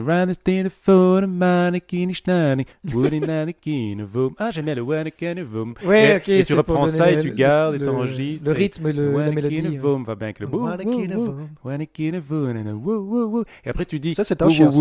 c'est un chien. Et donc tu peux faire no après, parce que justement tu réponds à quelqu'un qui voulait oui, et tu es un peu contestataire, hein. On a un peu rock. Le rock, c'est dire C'est non. la contestation, C'est c'est de la la rébellion, contestation. finalement. Donc ça, c'est quand même une méthode, je pense, c'est souvent utilisée. Et nous, celle qui, en tout cas moi, qui fonctionnait pas mal, c'était vraiment de me dire d'abord, tiens, qu'est-ce que j'aime bien. Des fois, il passait 2-3 heures, il composait des trucs qui lui venaient. Et on sentait que c'était déjà chouette. Tiens, je produis, j'ai sorti un truc, peu importe, ce sera peut-être jamais utilisable, peut-être rester dans une vieille Dropbox. Et puis moi, parfois, donc c'est souvent à distance au début, j'écoutais, même parfois dans la voiture, dans ces moments où on est un peu en quasi-hypnose, Mhm. puis t'écoutes comme ça 7, 8, 10, 50 fois la même boucle à un moment, un peu comme ces trucs qui nous restent en tête, ça paraît presque naturel, et c'était très très agréable ce sentiment soudainement dans ma tête de visualiser des sons, mais moi je les ai toujours vus comme des espèces aussi d'autres notes, comme des espèces de traits lumineux qui s'allumaient et qui pouvaient prendre place dans ce contexte. Donc Ah oui, ok. c'est comme quelqu'un qui dit, voilà, la page blanche c'est chaud, mais si on te dit, tu as une page, une demi-heure, il y a 2 personnages, machin, et il faut qu'il y ait un meurtre, soudainement tu fais, ah merci, il y a encore des milliards de possibilités d'histoire, mais on T'as t'a un aidé à contexte, converger. presque. Et là pareil, on m'a dit, ok, c'est plus ou moins dans tel genre de thème, tel genre d'ambiance, et souvent en partant aussi de l'aspect quelle émotion ça génère, quoi. Ça peut être très large, des bulletins c'est plutôt un truc où on sent que c'est mélancolique, ou bien ici plutôt de la joie, de l'énergie, et donc tu vas essayer de changer, et donc ça c'était une méthode. On a pas mal réussi en faisant un système plutôt de week-end. On a fait une dizaine comme ça de week-end, ou de vendredi au dimanche, un petit chalet dans les Ardennes, très chouette. Souvent, pendant les 6-7 premières heures, tu papotes, tu te régules, tu picoles, Ça aide, tu hein, manges la des picole. pâtes. Parce que, voilà. Et soudainement, parfois, à 3 heures du matin, la nuit de samedi à dimanche, tu composes 3 chansons. Et il s'est rien passé d'utile, t'as l'impression, mais tout a été une préparation à ça. Ça a chipoté, un peu de jam, un peu de truc, un peu de chipo, un peu d'expérimental. Ouais, ce serait fou si tout le monde se sent à l'aise. Et c'est trop gai ce moment-là où il se passe un truc. Et tu sens parfois le gars qui était en train de bronzer. Parce que ouais, attends, j'arrive, et tic, j'ai une idée. Et il y a vraiment. Il y a une osmose comme ça qui se Oui, crée. une osmose très très chouette. Vraiment très très gai ce moment où tu fais, il se passe un truc qui nous dépasse. Et tu as l'impression d'être juste un petit instrument. Et tu n'es plus du tout dans ce mental qui, pour moi, c'est un des gros buts de la créativité. C'est de lâcher cette mentalisation permanente, cette raison, rumination, en fait. cette raison. Ouais, les lâcher prise. On descend, quoi. On est dans les tripes, on est dans un truc qui se passe, et tu dis à la limite après, peu importe ce qu'on en fait, ça nous a fait du bien. Et puis après, tu as vraiment la phase de tu peaufines, tu dis ok, mais on a fait 6 minutes. Et là, tu peux revenir à un cerveau un tout petit peu plus rationnel qui dit ça c'est trop long, c'est trop court, on va accélérer, on va changer. Et tu élagues ce que tu. C'est ça. Ce Un que peu t'as probablement créé. comme dans les textes où au début tu peux éventuellement revenir, lire et. Oui, c'est ça. On rajoute ça du coup à sa liste de métiers. Il est également élagueur en plus Élagueur. d'ébéniste. C'est ça. Mais pour moi, c'est une fausse procrastination. Toi, par exemple, tu Ça passes ta prépare, journée ouais, à c'est dire ça. ah mince, on ne bosse pas là parce qu'on est en train de glander, on est en train de faire un barbecue à l'arrière. Oh tiens, on a improvisé un match de foot avec une canette, je sais pas. Mais en fait, dans le cerveau de chacun, il y a quelque chose qui se prépare. Et c'est pour ça que je dis que c'est de la fausse procrastination, parce que on est frustré, on s'en veut parce qu'on ne crée pas, mais ce qu'on ne sait pas, parce qu'inconsciemment, on est en train de créer, on est en train de préparer. Et il y a juste ce passage, et ça c'est infime, le passage entre on glande, enfin on croit qu'on glande, et ça y est, on est parti, la création est en route, mais la création avait déjà commencé bien avant. Pour rebondir, c'est simplement aussi le fait d'être ensemble et de créer un moment de vie où chacun se remet un petit peu Oui, sur mais la même onde, et puis paf, dès que tout le monde y est, c'est là que dans ça se ce génère d'un coup. contexte-là, oui, mais même pas forcément pour soi-même. Quand tu crées tout seul, tu dois passer par une phase où tu ne fais rien. Ah oui, ok. Et où tu rassembles simplement tes idées, mais tu rassembles pas forcément les idées qui vont te permettre de créer, c'est tu rassembles toi ton esprit pour te mettre dans cette bulle. Mhm. Par exemple, quand je dis à Fanny, tiens, là je vais prendre quelques heures, je vais écrire, et elle me voit glander, lire un bouquin, scroller sur Internet ou quoi, Mhm. elle sait que je suis dans la phase d'écriture. C'est-à-dire que je suis en train de préparer gonfles mon la esprit. bulle. Voilà, je gonfle la bulle, ouais, c'est ça. Et je prépare mon esprit à être prêt, tout simplement. Je prépare à être prêt pour créer. Ça, c'est comme ça que tu fonctionnais pour The Citadines, mais pour Day Off, comment ça se passait? Là, c'était. Donc, qui est ton groupe juste oui, avant The c'est ça. Citadines? Day Off, là, c'était de la chanson plutôt française, Oui. plus souvent, avec un côté humoristique. Espéré, on espère toujours. C'est compliqué d'ailleurs, l'humour en chanson, parce qu'il y a quand même un côté, bon, à un moment, si t'as déjà entendu une fois la chute d'une blague, c'est compliqué de la réécouter. Mais donc voilà, je trouve que c'est un art assez complexe, dont d'ailleurs des gens comme Oldelaf sont pour moi dans les grands maîtres. Donc là, Day Off, c'est un chouette projet plutôt d'amis à la base, avec Michael de Villiers, si tu nous écoutes. Sûrement, t'embrasse. On sûrement. t'embrasse. On l'embrasse. Et donc là, oui, c'est probablement parti de pas mal de moments de procrastination, puisqu'on a fait quelques blocus ensemble. C'est fameux moment où on adore Roland Garros. Je me rappelle, dans ce côté justement un peu éparpillé, qui fait plein de choses, mais sans vraiment les faire à fond. J'ai commencé la guitare 5 ans avant lui. J'avais fait 2 ou 3 morceaux. Puis un jour, il s'y est mis. Et environ 1 mois après, il savait faire 27 morceaux. Oh, J'ai- la vache, ça en m'a un mois dégoûté. Mais lui, il est beaucoup plus capable d'aller à fond dans un truc. Il est aussi multitâche, enfin, je veux dire, intéressé par plein de choses, mais je pense qu'il y a une question de Il est plus rigueur aussi, plus plus de discipliné. discipline. Ouais, Et une ouais. fois qu'il va à fond, une fois qu'il est intéressé dans un truc, c'est un peu infini. Il va à fond et donc oui, au niveau guitare, très vite, il est devenu assez à l'aise. Au niveau aussi texte, il commence à écrire des textes et tout. Donc moi, j'ai pas mal profité là, puisque c'est lui qui écrivait l'essentiel des textes. Parfois, on en discutait un peu, mais c'est lui qui avait vraiment cette plume d'écriture, en particulier en français. Et donc là, voilà, j'étais chanteur du groupe. Très, très chouette souvenir. Une très chouette découverte aussi du plaisir parce que c'est une chose, on apprend un instrument, le chant dans mon cas. Mhm. Dès qu'on passe en groupe, c'est quand même magique. C'est de Dayoff qui t'a découvrir vraiment d'autres. lancé dans cette discipline-là, entre guillemets. C'était le premier groupe. C'était le premier groupe un peu sérieux, c'est-à-dire on reste plusieurs années, on se voit chaque Ouais, ok. semaine, on essaye de faire des choses, voilà. de Au-delà du manière spectacle de amateur. fin d'année à l'école. quoi. Oui, ou de petits, c'est ça, ou pour le mariage d'un pote, quoi. C'est déjà du travail et ça Oui, peut bien déjà sûr. être chouette, mais oui, c'était très très chouette souvenir. Pas mal de Je chansons. rebondis avec une question de Gauthier. Gauthier qui nous a. Bah d'ailleurs, nous il a quelque chose à dire, Gauthier. Gauthier, t'es avec nous? Oh waouh. Ah ouais, merci. Ah, Gauthier. salut Gauthier. Donc Gauthier nous dit: j'aime beaucoup la chanson Beckett's Party. Est-ce qu'il peut expliquer l'histoire qu'il y a derrière? Oui, peut-être le titre d'abord, le bon titre. Sacré Gauthier, Beckett's Master Gauthier, et pas parti. Oui, l'histoire qu'il y a derrière. Ah oui. C'est vrai que c'est une de nos toutes premières chansons, voire peut-être la première chanson composée avec Michael. À ce moment-là, on avait même écrit à deux, puis voilà, il a beaucoup plus travaillé et largement pris le large dans le travail et la composition. Beckett's Master, ça se passait au Beckett's, justement, ce lieu que tous les néo-louvanistes connaissent. Je pense que ça existe toujours. C'est toujours le cas. Près à du, côté du du cinéma, un Ouais. pub irlandais. Voilà, qui était un peu cet endroit un peu hors du temps, puisque à l'époque, Louvain-Neuf, c'était quand même très étudiant, très guindaille, très tablard, etc. Et puis soudainement, des types un peu bien habillés dans un beau bar d'ébène. Donc il y avait un côté un peu amusant. Tu changeais soudainement de monde. Beckett's Master, c'était première approche un peu humoristique de quelqu'un qui essaye de draguer et qui... voilà. Dans tout ce qui est créatif, il y a aussi préparation musicale. Comment est-ce qu'on se prépare à chanter? s'échauffe, Voilà, on on- s'échauffe.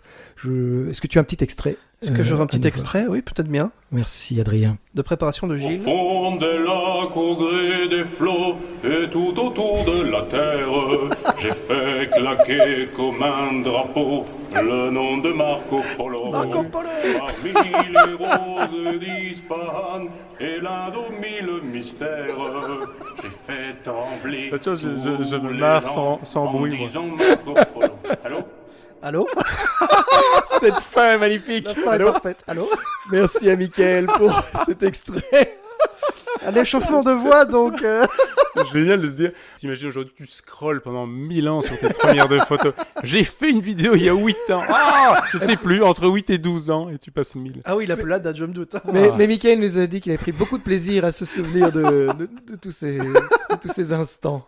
Et cet extrait Oui, mon est magnifique. mon premier prof, très très très chouette artiste belge que je vous invite à découvrir, qui s'appelle Phil Marie, en un mot, Phil et puis Marie. Et donc Phil Marie, qui est un auteur, compositeur, il donne cours aussi à l'IAD. Et lui, il m'a vraiment donné toutes les bases du chant. Et puis après, j'ai voulu continuer avec d'autres profs quand il m'a dit à un moment, maintenant ça suffit, tu sais chanter, fous-moi la paix. Va, vie et deviens Mon très bien, une fils. petite claque là pour dire ça suffit. Et là, je suis tombé, c'était très amusant, sur un ténor d'opéra. Je me dis, allez, qu'est-ce qui est de nouveau dans ce perfectionnisme, hein, qui est parfois l'obstacle et qui n'est jamais loin du syndrome de l'imposteur. Je m'étais dit, peut-être que je me sentirais rassuré si je maîtrise ce qui est probablement le plus technique, c'est-à-dire l'opéra. Ouais. Donc j'ai trouvé un gars Waouh. d'origine russo-allemande, donc voilà, stéréotype avec une petite barbe bien taillée comme ça, une moustache un peu étrange. Toujours les Oui. mêmes, hein. Un peu Etchebest, oui, pour ceux qui visualisent, un Etchebest On l'embrasse. qui chante, On parce l'embrasse. qu'il y a vraiment un côté corporel, le corps est une caisse de résonance, et Ouais. c'est souvent des gens assez... Pavarotti, tout ça, c'est... Ouais. Pas Massif. toujours, hein, mais voilà, il y a un peu ce stéréotype. Donc il collait pas mal. Et là, j'ai tenu 1 an, je crois. Il y a des trucs un peu étranges, comme dans le film, là, Le Maître de musique. Il y a ce côté un peu... Va nager 3 km, mais vous êtes sûr? Mais non, mais c'est beaucoup trop long. C'est important, le souffle. Et donc, il y avait tous ces exercices avec des extraits, notamment d'opérettes. Parce qu'au début, c'est l'opérette. J'ai jamais fait en opéra, hein, du coup, Ouais, vous l'aurez c'est- compris. Et les opérettes, c'est censé être moins compliqué, mais déjà développer un peu ce côté oh, dum, di, de schla, de fru. Et donc, il y avait un peu cette idée dans la façon de poser sa voix où on se blesse pas et on fait résonner plein de zones. Et donc, c'est vrai que en mode stress avant les concerts, je me disais, ok, il faut que je m'échauffe, mais sans faire un truc qui pourrait forcer la voix. Et donc, voilà, à ce Marco moment-là, je Polo. trouvais ça. Mais du coup, ce Marco Polo, qui est une horrible chanson, totalement inconnue. Et je revois sur ma tête de Michael, mi-figue, mi-raisin. Tu vois, cette espèce d'expression qui veut rien dire, mais c'était plus ou moins ça. Interloqué et et très heureux. Fais-nous un peu une auto-analyse. Qu'est-ce qui vient de t'arriver là au niveau du choc mental Comment tu l'as senti? Est-ce que t'as eu un peu le... Attends, qu'est-ce qui se passe? Comment ils ont ça? Oui, il y a eu un très chouette saut dans le passé quand je me suis retrouvé dans cette salle, il y a une espèce de réverb un peu pourri, probablement dans une vilaine arrière-salle, une vague coulisse improvisée. Une petite analyse de blague. Est-ce que ça vous dit? Tant qu'on est dans l'analyse. Quelle date as-tu choisi? Alors, le 17 mai, Saint-Pascal-Bellon. Je sais pas de quel pays vient ça. On l'embrasse. Alors, quiche sans pâte, une recette. Ah, c'est une recette. Tu veux analyser le teneur en blague d'une recette? C'est une omelette en fait, une quiche Oui, sans parce pâte. que est-ce qu'il y a une blague là? Non, il n'y a pas de blague. Il y a vraiment des recettes. Donc, sel, poivre, 100 g de gruyère râpée, 2 grosses cuillères à soupe de farine, 10 centilitres de crème J'ai hâte fraîche, d'avoir la chute. Oh là là. 3 œufs, 25 centilitres de lait, 150 g de jambon. Vous mixez tous les ingrédients, sauf le jambon. Oh pétard, je m'y attendais pas. Moi non Vous plus. le découpez en morceaux celui-là et vous mélangez ensuite avec le reste. Placez dans un plat à tarte beurrée et faites cuire une demi-heure à Feu doux. 200 degrés. Ah, mince. Bien joué. C'est un peu tendancieux quand même, 200 degrés, je trouve. Hein.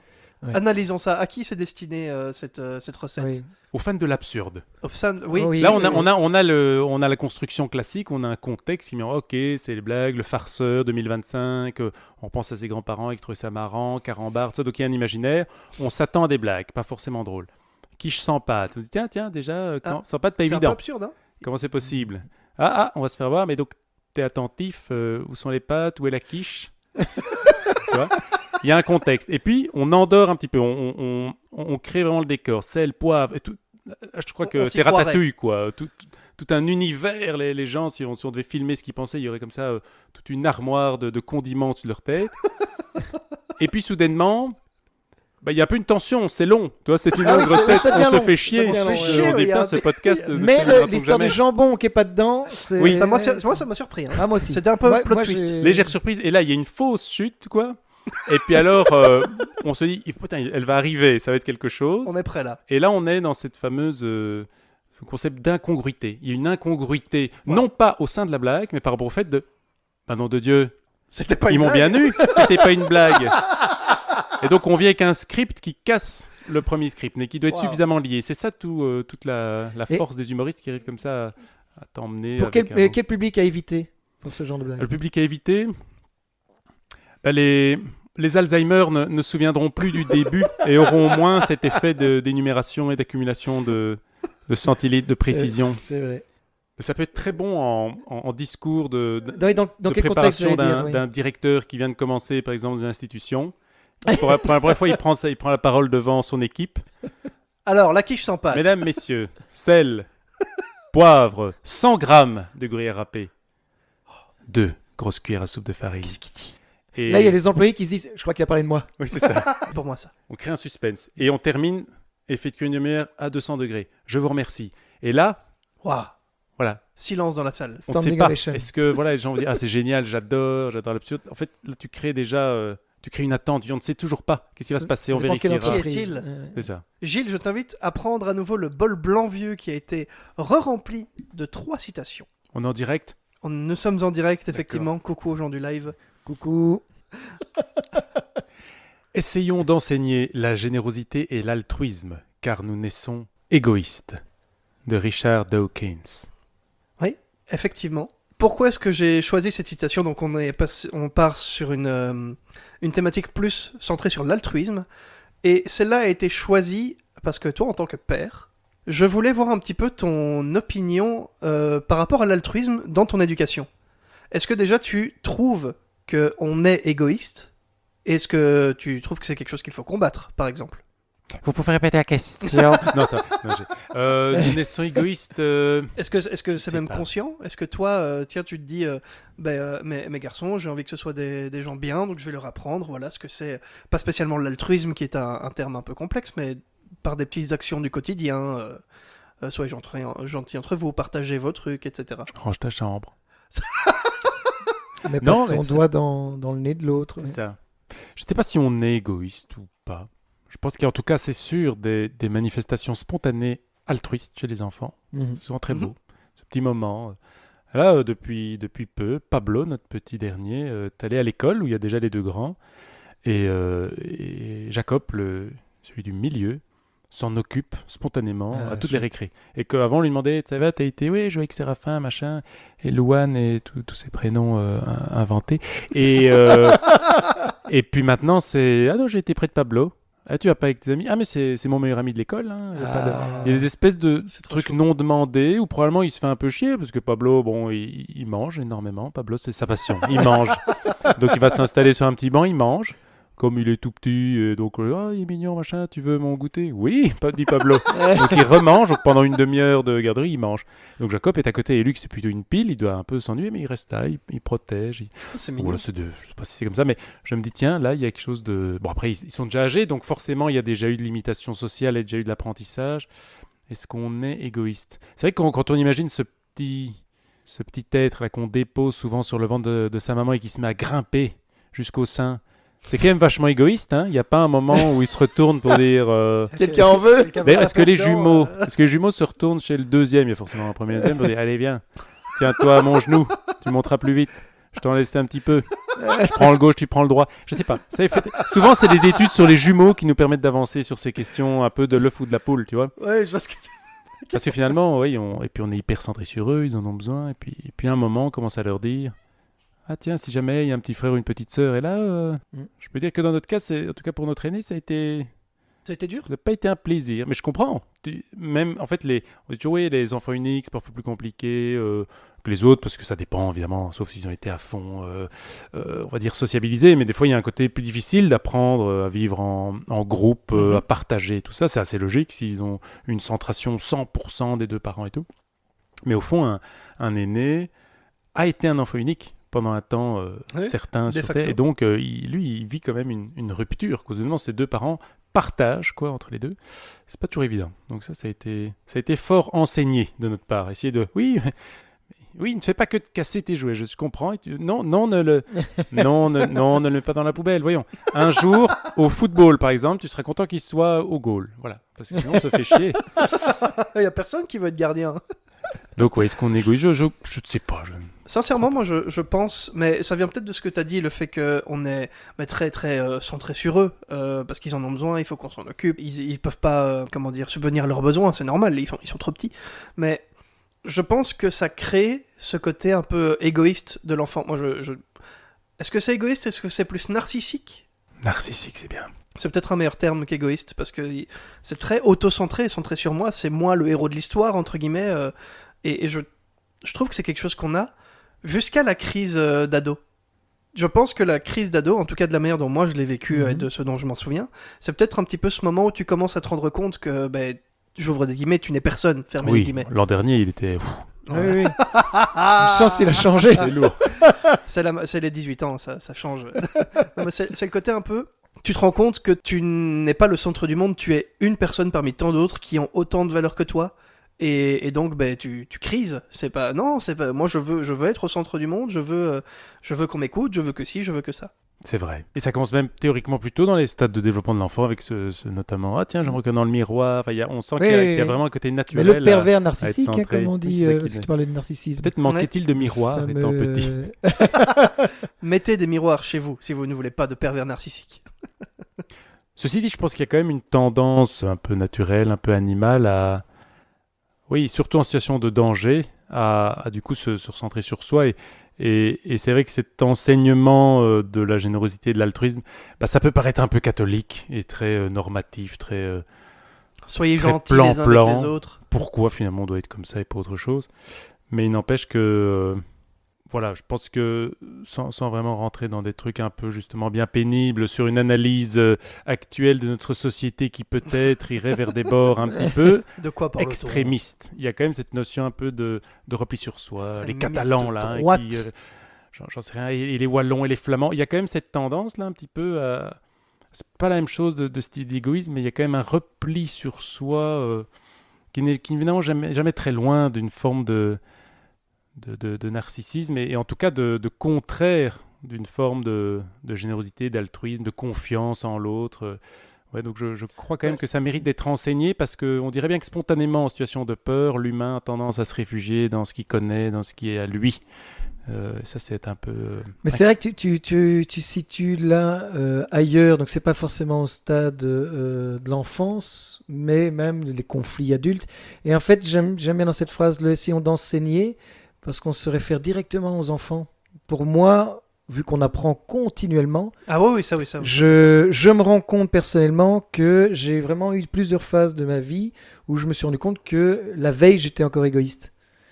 Et Mhm. qu'on essaie d'être moins en moins égoïste, Mhm. d'être un peu plus tourné vers l'autre, un peu plus dans l'empathie, dans la bienveillance, mais en se disant, tiens, comment ça se fait que jusqu'à mes 30 ans, j'étais égoïste comme ça, alors que ça tombe, je n'étais pas tant que ça, mais c'est vraiment un jugement qu'on a en se disant, ah, j'ai peut-être un peu gagné en sagesse, en maturité, et donc je fuis cet égoïsme, mais si ça tombe dans 5 ans, mon moi du futur dira que que le moi actuel est un gros égoïste de merde.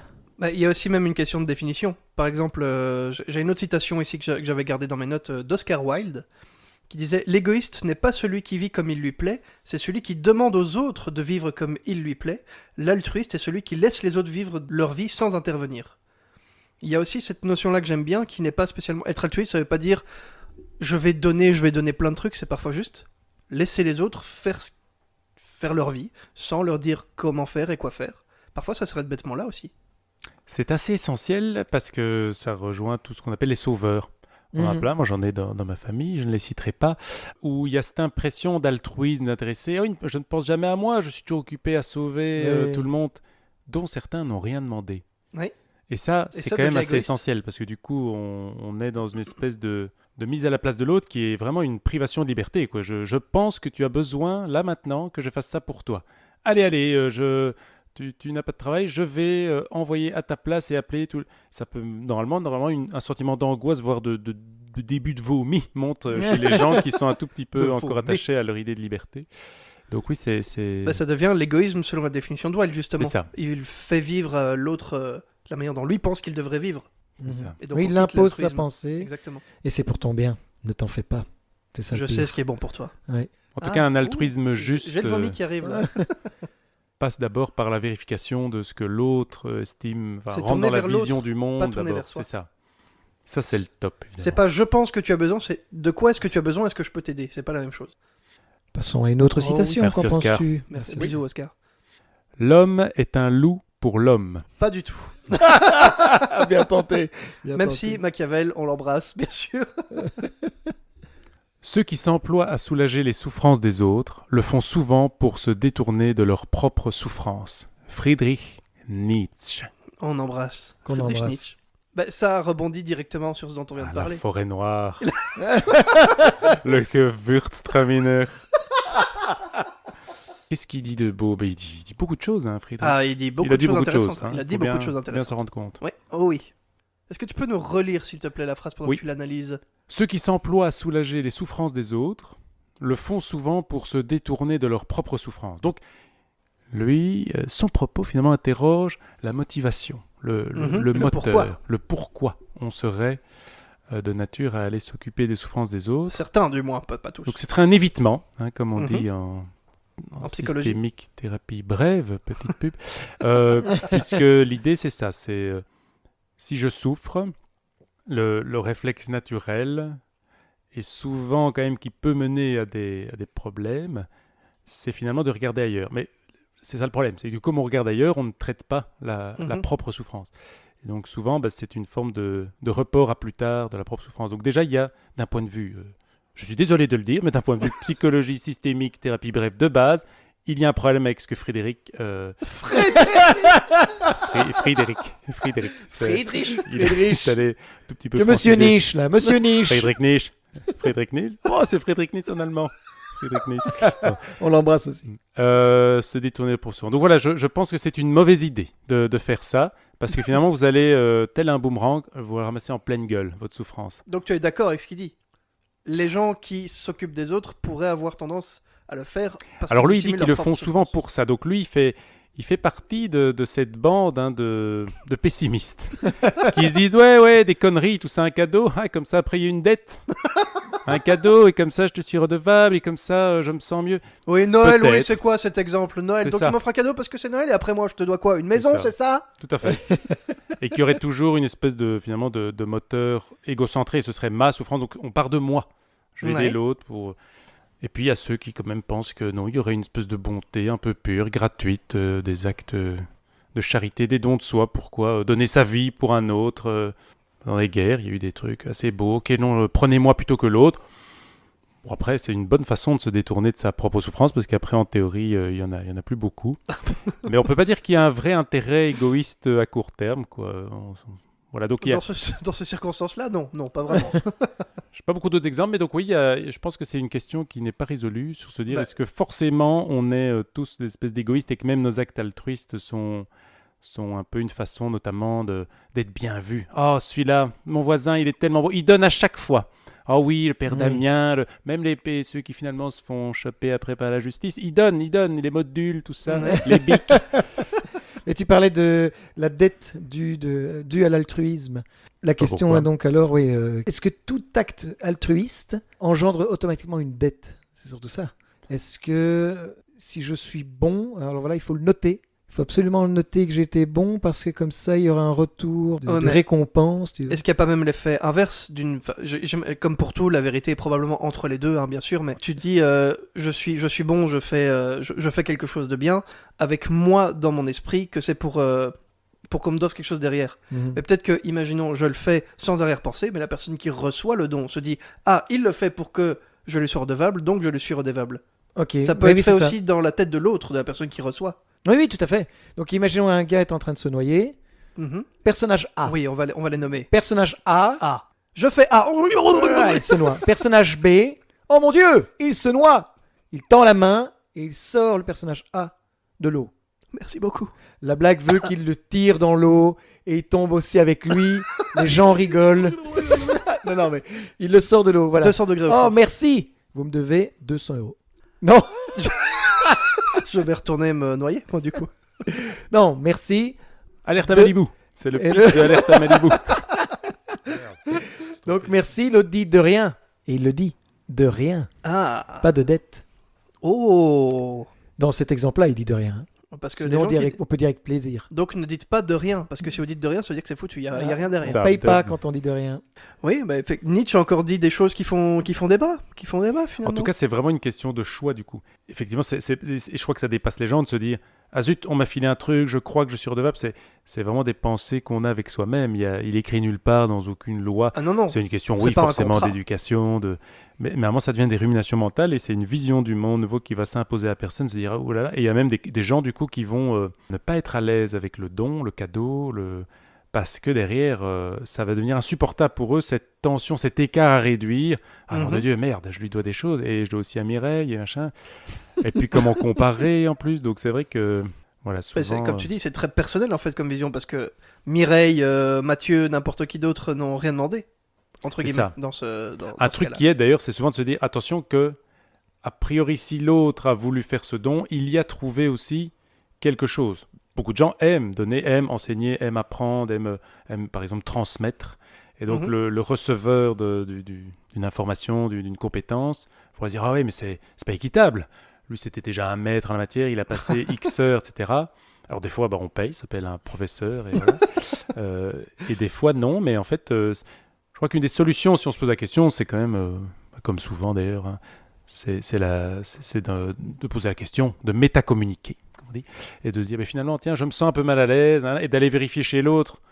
Finalement, j'ai l'impression là qu'il se passe un truc un peu pas équilibré entre nous. Et moi, quand j'ai fait ça, parce que c'est le genre de peur que j'ai souvent eu, genre, tiens, est-ce que je demande pas trop, comment rendre ce don et tout, pour être une espèce d'équilibre.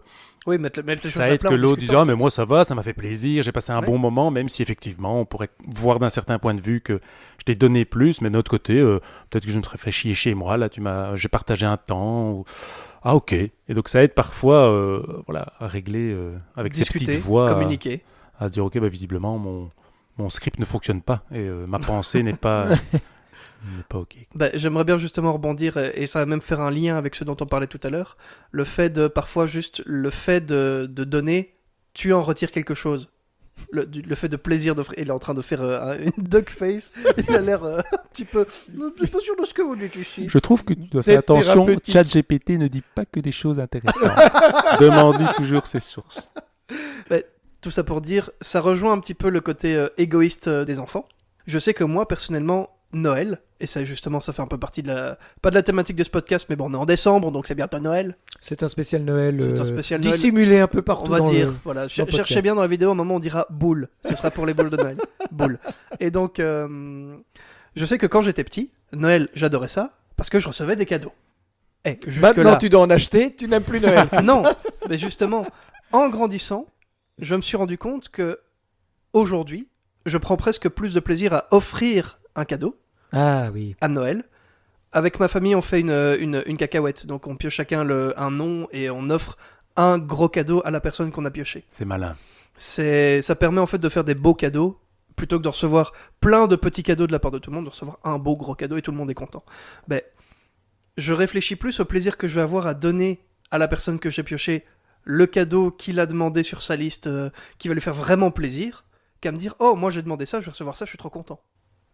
Ça, je trouve qu'en grandissant, me concernant en tout cas, ça a apporté quelque chose. Et quand tu te connectes à ce plaisir, qu'est-ce que tu ressens dans ton corps? Où est-ce que ça se situe? Alors ça fait un peu chaud, puis ça Oui. fait un peu froid, Ça monte? puis ça fait chaud et ça fait refroid derrière. On dirait Et une après je danse. tombe et je Quelle m'évanouis. texture a cette espèce de forme que Granuleux. j'imagine? c'est- Granuleux. Non, c'est un peu éthéré comme ça, tu vois. éthéré. C'est un souffle chaud. On est dans le bas-ventre? On est dans quelque chose de, Ah, ça... de pulsionnel? C'est dans le bas-ventre avant. Ça, c'est après les fêtes, quand on a mangé trop de répètes. Je viens de penser, si tu parles de cacahuètes familiales, Oui. ce serait hyper marrant d'organiser une cacahuète, mais de mettre que son propre nom. Quoi? Donc tu as une famille de... une réunion de famille à 20, et tu fais croire, bon, ok, j'organise, et tu donnes ton nom à tout le monde. Mais toi, tu mets ton nom, tu te gardes pour toi le nom de la personne à qui tu veux vraiment offrir un cadeau, tu lui offres en premier, tu fais voilà, bon, et vous? Et tout le monde t'offre un cadeau. Mais tu Bon, tu niques Noël, tu niques ta famille, tu fais ça qu'une seule fois. Donc, qu'après, auditeurs, t'es auditrices, je vous le conseille, mais dans votre belle famille, une ça. seule fois. Et petit détail pragmatique, vu qu'on a tendance à demander un peu aux autres, tiens, qu'est-ce que tu penses, j'ai eu Christobal? Faut être un peu fâché en faisant. Alors cette année, on prouve qu'on se connaît bien, hein. On pose pas de questions aux autres. Hein. Il faut Oh, pas C'est facile ça. Quel préparer enfer le de faire terrain. ça. Ouais, Sinon, ouais. tu- Ou alors le côté, comme il y a sur certaines applis ou certains sites où tu peux organiser ta cacahuète, tu mets ta liste de cadeaux que tu veux. Oui, c'est ce qu'on fait. Tu Picado. vois, et donc, par ce site, il n'y a pas besoin de demander à gauche, à droite, qu'est-ce qu'il veut, lui, à ton avis. Tout le monde. Tu sait fais déjà. ta liste. Et tu- C'est ça. Par contre, Oui. vous n'avez pas échappé au fait... Est-ce que vous, par rapport aux cadeaux, vous vous situez comment? Vous préférez recevoir? Est-ce que ça vous met à l'aise de recevoir des cadeaux? Non, j'aime pas recevoir des cadeaux. Enfin, Pas j'aime pas. recevoir des cadeaux. Je ne refuse pas un cadeau, ce serait horrible. Mais Non, tu je reprends préfère- ta merde. je préfère largement en offrir qu'en recevoir. Parce que je sais jamais comment réagir à un cadeau. J'ai l'impression que s'il me plaît pas, je réagis avec fausseté. Ouais. S'il me plaît, je réagis trop. Et donc, on pense que c'est avec fausseté. Donc, je sais jamais comment réagir. Donc tu réagis pas. Donc, je fais... Et puis tu t'évanouis 5 minutes. Je m'évanouis. Ok. Mais tu prends plaisir à offrir par contre. Oui, oui, totalement un immense C'est plaisir. un kiff. Ça. Et pas qu'à Noël, vraiment. Dès Ah que je oui, peux oui. offrir spontanément. Je préfère même offrir spontanément plutôt qu'à Noël. Mais parce que la surprise. le cadeau. Bah, Noël, entre guillemets, c'est presque. C'est presque. C'est éculé, commercial, ouais, c'est commercial. Mais non, ouais. non, non, tu Oui, diras. c'est capitaliste. Là, ouais. C'est Halloween. C'est Halloween. Noël, c'est un peu Halloween. C'est le Black Friday des fêtes païennes. C'est une super définition de Noël. Mais enfin, tout ça pour dire effectivement, Noël, c'est attendu. C'est la période où on offre un cadeau. Ouais. Au-delà de la tradition, voilà, on offre un cadeau. Alors que si tu fais un cadeau juste, tiens, on fait une soirée avec des potes, ah bah tiens, je t'ai pris un petit cadeau, c'est pas attendu, donc il y a le petit côté, oh, c'est gentil, Oui, je connais pas. Spontané. Où tu cours Spontané. dans la rue, tu chopes quelqu'un, tiens, un cadeau. Et puis tu repars. C'est pas du tout attendu, je crois. Non, et ça dépend du cadeau. Et une pelle. Avec des taches de sang dessus. Et on fait des liens Et entre tiens. tous les épisodes du podcast. Et tu donnes à la personne, mets tes empreintes là-dessus. Quoi? Et tu pars. Et joyeux Noël, hein? Et toi, Gilles, Oui. ton rapport au cadeau? Oui, mais pareil, Surtout j'aime pas avec trop des enfants. recevoir. Elle va pas trop donner non plus. Pour, Moi, si on pouvait éviter Noël. Consumérisme, ambiance, Oh, le mois de décembre. capitalisme. Je suis On est vraiment désolé des pour tes pantins enfants. désarticulés. Là. Non, j'aime beaucoup avec les enfants, j'aime beaucoup. J'ai attrapé lumière une dans leur étrange et un peu honteuse addiction depuis que je suis père. Bon, peut-être que peut-être ça va me libérer d'en parler à ce podcast. Voilà, je fais des brocantes. Ah, génial. Je vais dans Ok. des On va faire un podcast brocante. brocantes je pense. Sur la au brocante. cadeau et j'achète des trucs beaucoup trop. Et donc je les mets dans des armoires en bas, dans notre cave, que je ferme avec beaucoup de stress en espérant qu'ils ne trouvent jamais la clé. Et donc, ouais, petit plaisir de se dire, allez, chouette, trop bien, on a des brocantes. Du coup, voilà, c'est des deuxième main, il y a un chouette concept, utilisation. Pas non plus du coup des budgets de fou, et j'aime bien me dire, oh, génial. Et parfois, j'ai un truc que j'ai acheté, il y a un déguisement de 10 ans que j'ai acheté quand Joachim avait 3 ans. Je le trouvais super, j'ai déjà acheté. Et il attend, et un jour, ça Quand va il aller. aura 10 ans. Ça, c'est très gai. Donc, cette espèce de planification, de se dire, tiens, j'aime bien, moi, me laisser regarder tous les objets, Ouais. et puis avoir une espèce de pop, quoi. Ah, ça, c'est pour un Aussi, tel. c'est Ça, c'est très gai. instinctif. Ça, c'est très chouette. Ok. J'ai du mal, moi, avec le... Je suis pas c'est pour ça que je mets 3000 heures dans les courses aussi. Par rapport à Laurence, elle va faire des courses, 10 minutes, bam, Elle fait bam, la elle a liste, pris le elle prend maïs sa et liste tout. et hop. Moi, je fais tous les rayons, toujours. Je ferai Ouais, toujours pareil. tous les rayons. Je sais pas faire... J'ai je la pareil. lis, je sais pas, je regarde, ah merde, le vinaigre, attendez, ils l'ont mis Il y a où, ah, 500 merde. marques de J'ai- vinaigre. j'ai Par contre, en fait, regardant, je fais et donc je peux avoir pour le marketing ambiant qui a Ah capté oui, qu'il y a des cons C'est comme fait moi. comme ça. J'ai la même chose avec Fanny, mais on s'organise, c'est-à-dire qu'on fait. Donc, elle a besoin absolument d'une liste, comme ça, on fait que la liste et on se casse. Mais moi, j'écris la liste dans l'ordre des rayons. Donc, on est obligé de faire tous les rayons. Ah, c'est malin ça. Donc, on coupe la poire en deux, tous les deux, on est contents. Et en fait, si c'est moi qui fais la liste, enfin, les courses tout seul, j'oublie la moitié de la liste. Problème d'attention. Et Paraît-il- du coup, elle retourne faire les courses. Niveau marketing. C'est rien plus.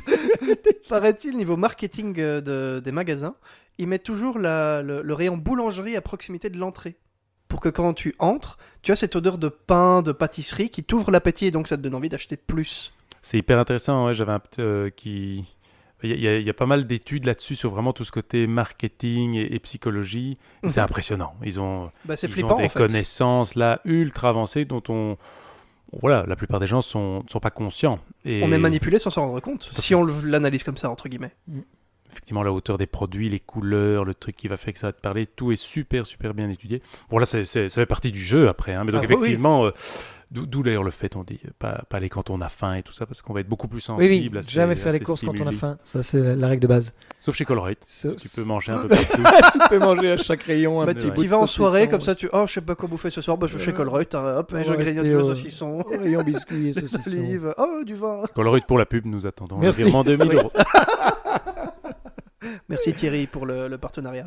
J'ai gardé dans un coin de ma tête par rapport à quelque chose qu'on disait tout à l'heure, mais on a un petit peu digressé. Non, c'est pas notre genre. Mais j'aime beaucoup. C'est les services tu disais, les services qu'on rend aux autres, sans en attendre forcément en retour. Et il y a une petite gêne, justement. Quand on dit, ah, tiens, je rends service, mais non, ne te fais pas, hein, c'est juste pour te faire plaisir. Et l'autre se dit, non, non, mais je vais quand même te récompenser ou te remercier d'une Te rendre certaine façon. l'appareil, ouais. Tu vois, je me dis parce que dans les multitâches que tu as faites, tu as été à un moment donné photographe de charme. C'est Et vrai. pour ta tante. C'est vrai, oui. Voilà. J'aimerais bien qu'on en parle un peu. Parce qu'il y a ce côté, est-ce que tu peux me rendre service et poser pour moi? C'est ça. C'est ça. Ben, Tata était la seule qui me soutenait. Il faut savoir que bon, je viens d'une famille assez bourgeoise. Et bon, déjà, ma mère aurait préféré que je fasse médecin, avocat, pour elle, un vrai métier. Et je me suis retrouvé passionné par la photographie, par vraiment cette possibilité de figer des beaux moments de vie, de capter dans la boîte, de prendre par exemple un Adrien maintenant avec son sourire presque amoureux qu'il m'adresse, et pour se dire, bon, à ce moment-là, on va pouvoir y retourner plus tard. Et puis, à un moment, chemin faisant, bon, bah voilà, il faut savoir que les grands magazines, c'est pas évident d'y rentrer. Et donc, au niveau du charme, il y a eu une annonce à un moment, je me dis, tiens, c'est sympa. Je parle bien de charme, hein. Les gens ont tendance à mélanger. Mais attention. sauf que pour ma mère, c'était impensable, quoi, hein, directrice d'école, bazar. Et donc, heureusement, bah voilà, sa sœur, c'était un peu l'inverse, et c'était plutôt une cool, un peu dévergondée. Et donc, avec Tata, on avait un bon contact, et elle, j'en ai parlé. Et à un moment, j'ai eu une proposition pour une chouette semaine sur une île, les îles Féroé, très exactement, pour un numéro spécial Femmes Mûres. Et moi, autour de moi, je trouve que voilà, Tata est une très belle femme. Bon, maintenant, elle commence vraiment... très très mûre. Mais du coup, on s'est retrouvés, j'ai retrouvé à proposer. Donc, on était un peu dans le secret. C'était un peu délicat. Mais donc, j'ai fait le numéro, ça s'est très bien passé. J'étais grassement payé. Enfin, vraiment, je suis très heureux là-dedans. Et à un moment, je sentais quand même un malaise, comme une enclume qui grandissait au creux de mon ventre. Parce que je me sentais pas très honnête avec ma mère. En plus, elle avait payé mes études et tout. Donc, à un moment, j'ai été sur un plateau de télé. Ça va se savoir. Ça va se savoir. J'ai épluché tout Internet à la recherche de cette vidéo. Je n'ai toujours pas trouvé. encore sorti. Je n'ai pas trouvé. Et tu as vu qu'il y a une chaîne où chaque Oui, oui, semaine, moi, c'est- j'avais il des collègues recrée. qui regardaient chaque semaine en disant je n'en peux plus, ça fait 8 Ah ans. oui, oui, j'attends. J'en ai de des voir, milliers. Expliquons quand même ce qui vient de se passer. Pour les auditeurs qui ne comprendraient pas. Donc c'était en quelle année ça? Ouais, j'avais que t'es dans 18, l'émission 19 Ça va ans, donc, s'asseoir- ça va se savoir, Il y a pardon. 23 ans, un truc comme ça. Il y avait 23 ans. C'était assez marrant la façon dont ça s'est fait. J'étais déjà quand même un peu dans ce côté, oh tiens, ça m'intéresse, être un peu sur des planches, sur scène, je sais pas trop. Et d'habitude, bon, on va regarder des trucs de casting, il faut déjà la bouteille et tout. Et là, il y avait une petite annonce dans Le Vlan ou quoi. Oh, le vlan. Tu as entre Le Vlan. C'était, je crois, un journal d'annonces. Je crois. Il y avait que des annonces, un immense journal d'annonces. Bah, Et donc- le nom est bien trouvé parce que ça m'a mis une claque, effectivement. Tu as entre, je me rappelle, là, tu as entre 7 et 77 ans. Jusque là, bon, t'avais peu de chance de dire ah merde, je suis pas Merde, je pris. viens d'avoir 78. Et tu sens qu'on peut négocier à 78. Tu fais les gars, cool, hein. Je vous ai élu, j'avais encore 77 moi. Première question, je fais ouais, c'est moi. Jouer la comédie vous tente? Exactement. Tu te dis, Il a- putain, il a j'ai dit déjà à deux voix haute bonnes à chaque réponses, fois. quoi. Il a dit à voix haute. Comédien amateur ou professionnel, jusqu'ici tu dis toujours pas de risque de trop se tromper.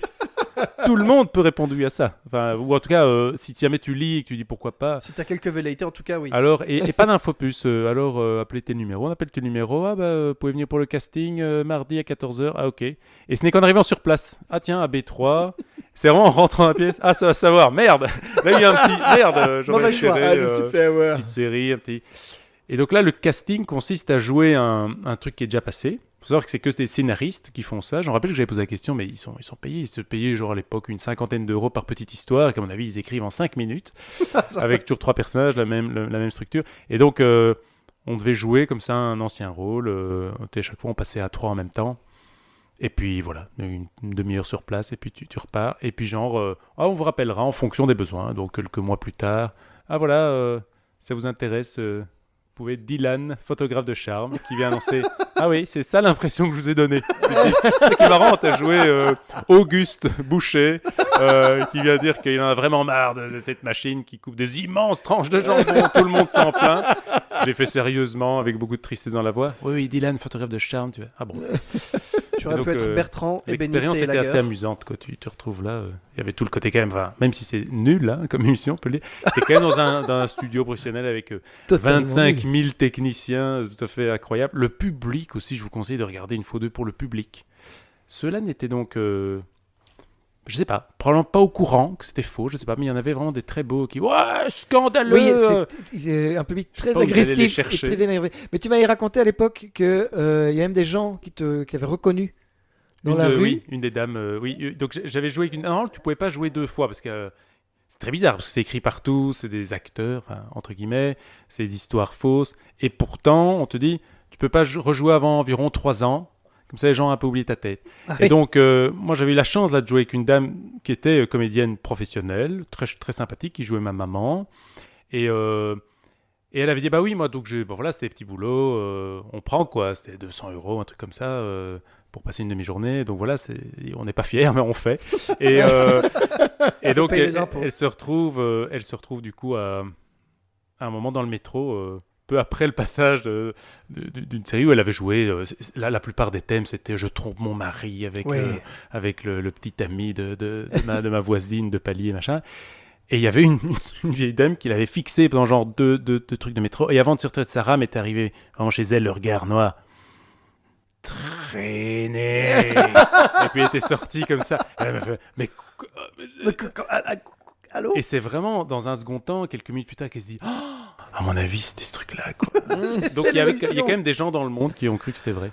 Il reste Un mot dans ton petit- bol blanc vieux. Comment vous savez tout ça? Comment vous savez combien de mots il reste? Comment vous C'est Qui préparé. hein. êtes-vous? Qui Qu'est-ce êtes-vous? qui se passe? Arrêtez, Qu'est-ce Qui que- sommes-nous? arrêtez. Il y a des caméras qui vous. Bien sûr. L'enfer est pavé de bonnes intentions. Saint Bernard de Clairvaux. On reste toujours dans une thématique un petit peu altruiste. Bah oui, c'est le thème, hein, c'est la magie de Noël. C'est on donne, fou on donne. quand même. Hein. C'est Ça a été fou. préparé, t'imagines un peu. Qu'est-ce que ça t'évoque? Qu'est-ce que ça t'inspire? J'ai souvent dit ça. C'est J'ai vrai? beaucoup dit ça dans ma vie. Dans quelles circonstances en général? Pour recadrer des sauveurs. Ah, on revient sur les sauveurs. Et pour aussi excuser des gens, parce que je pense que, comme j'ai eu de chouettes conversations comme ça aussi avec mon aîné, je pense pas ils sont un peu à l'âge, lui il est méchant et gentil. Ouais. Souvent j'essaye aussi de regarder ça en disant je pense pas vraiment fondamentalement avoir déjà même croisé quelqu'un de fondamentalement, d'intrinsèquement méchant. Mhm. Par contre on peut produire des dégâts désastreux et je crois que cette phrase renvoie à toutes ces maladresses de l'histoire, à toutes ces fois où des gens ont pensé notamment à la place de l'autre, ont essayé, puis ça a merdé, ont blessé, ont voulu faire une blague. Donc il y a une intention, et finalement il y a un désastre à la fin dans la réception du message. Et donc l'enfer, c'est-à-dire finalement le résultat, l'enfer, est lui-même voilà, sur une assise souvent d'intentions louables, Mhm. en tout cas rarement malveillantes. Donc je trouve que cette phrase est assez intéressante pour permettre aux gens des fois de se dire ok, oui mais tu sais il est tellement gentil, machin. Oui, l'enfer est pavé de bonnes intentions. Ceci dit, tu peux considérer que voilà ton climat professionnel d'aujourd'hui fait que tu n'es pas en sécurité. Oui mais tu sais mon manager, le pauvre, pour le moment il est vraiment pas bien. Et il a sûrement voulu nous mettre à l'aise de faire ce drôle de team building Oui, avec là où vraiment on a des dû autres sauter de intentions. 30 mètres. Mais Ouais. moi, je déteste ça. J'ai hyper peur du vide et je m'en remets pas. Je me réveille toutes les nuits en et ma femme m'a quitté. Elle dit je n'en peux plus de tes hurlements de la nuit. Et donc finalement, il y avait une forme de bonne intention. Souvent quand on creuse, et je crois que c'est chouette parce que ça renvoie aussi à l'idée que voilà un peu on disait tantôt égoïsme, altruisme ici. Il n'y a pas, je pense, c'est peut-être naïf, hein, de méchanceté fondamentale comme ça, je pense. Au contraire, la plupart des problèmes sont liés à des bonnes idées au départ, ou en tout cas à des chouettes intentions. Mais mal exécuté. Et à l'opposé aussi, tu as des fois des gens qui sont horribles et les gens les excusent. Non, mais tu sais comment il est. Non, mais ça c'est... Bon, il est un peu bougon, mais il est gentil dans le fond. Et en fait, tu te dis, mais non, je vois bien en fait, qu'il n'est pas du tout gentil. Arrêtez d'argumenter ou de le défendre, il n'est pas du tout gentil. Ça, c'est quelque chose dont j'ai horreur, c'est quand on dit, ben on ne le changera pas. Il est comme ça. Et qui excuse tout en fait, Mhm. qui excuse tout comportement et la personne peut, par-delà les époques, les jours, les années, enfin pas les époques, mais par-delà les années, être le pire des connards, mais en fait il y a toujours quelqu'un qui va le défendre à côté. Non mais tu sais, c'est un râleur, voilà, c'est normal, il est un peu comme ça, c'est sa personnalité. Ou il est un petit peu piquant, mais en fait il est Oh, gentil. faut l'excuser, c'est parce que quand il était petit, il a vécu ci, il a vécu Oui, ci, ça alors, aussi. Ouais. Et en fait, elle a... Non, je crois que c'est un connard, en fait. Faut arrêter d'excuser et tout. on n'embrasse pas ces personnes-là. Je propose une nouvelle analyse de blague. Alors. On dirait qu'ils sont obligés de remplir tout le Oui, Elle tout le est blanc. immensément longue, Oui. cette blague. C'est quelle date? Le 20 mai. Ah. Autrement dit, Sainte Plotille. Je Plotille. cherchais à inventer des noms, faut pas. Il y en a des vieux qui Oh, putain, ma fille s'appellera ont Plotille. été oubliés. Non, c'est faux. Une jeune professeure d'université rappelle à son auditoire que le lendemain aura lieu l'examen de mécanique. Elle précise à ses étudiants qu'aucune absence ne pourra être tolérée sans motif sérieux du type accident, grave maladie ou décès d'un proche. Au fond de C'est si l'amphithéâtre, Raymond Beck, un jeune rigolo, C'est quoi ce nom? Un jeune rigolo qui s'appelle Raymond déjà. demande alors « En cas de très grande fatigue pour activité sexuelle débordante ?» Tout l'auditoire éclate de rire. Quand le Tuez-moi. silence est enfin rétabli, polisson de Raymond, la professeure sourit à l'étudiant et lui répond doucement « Vous écrirez avec l'autre main ?» Oh, c'est quand même assez énervé et nul à chier surtout. Alors, directement, analysons. Ok, analyse. Mise en Qui est place du visé, qui est contexte. visé À qui est visé c'est intéressant, on casse les codes de l'autorité, université, prof du NIF, sérieux. Et là, soudainement, bam, on parle de sexualité. Punchline, quand C'est même, ça. pas mal d'une prof. Tout à fait. Là, Oh là elle là. renverse les attentes.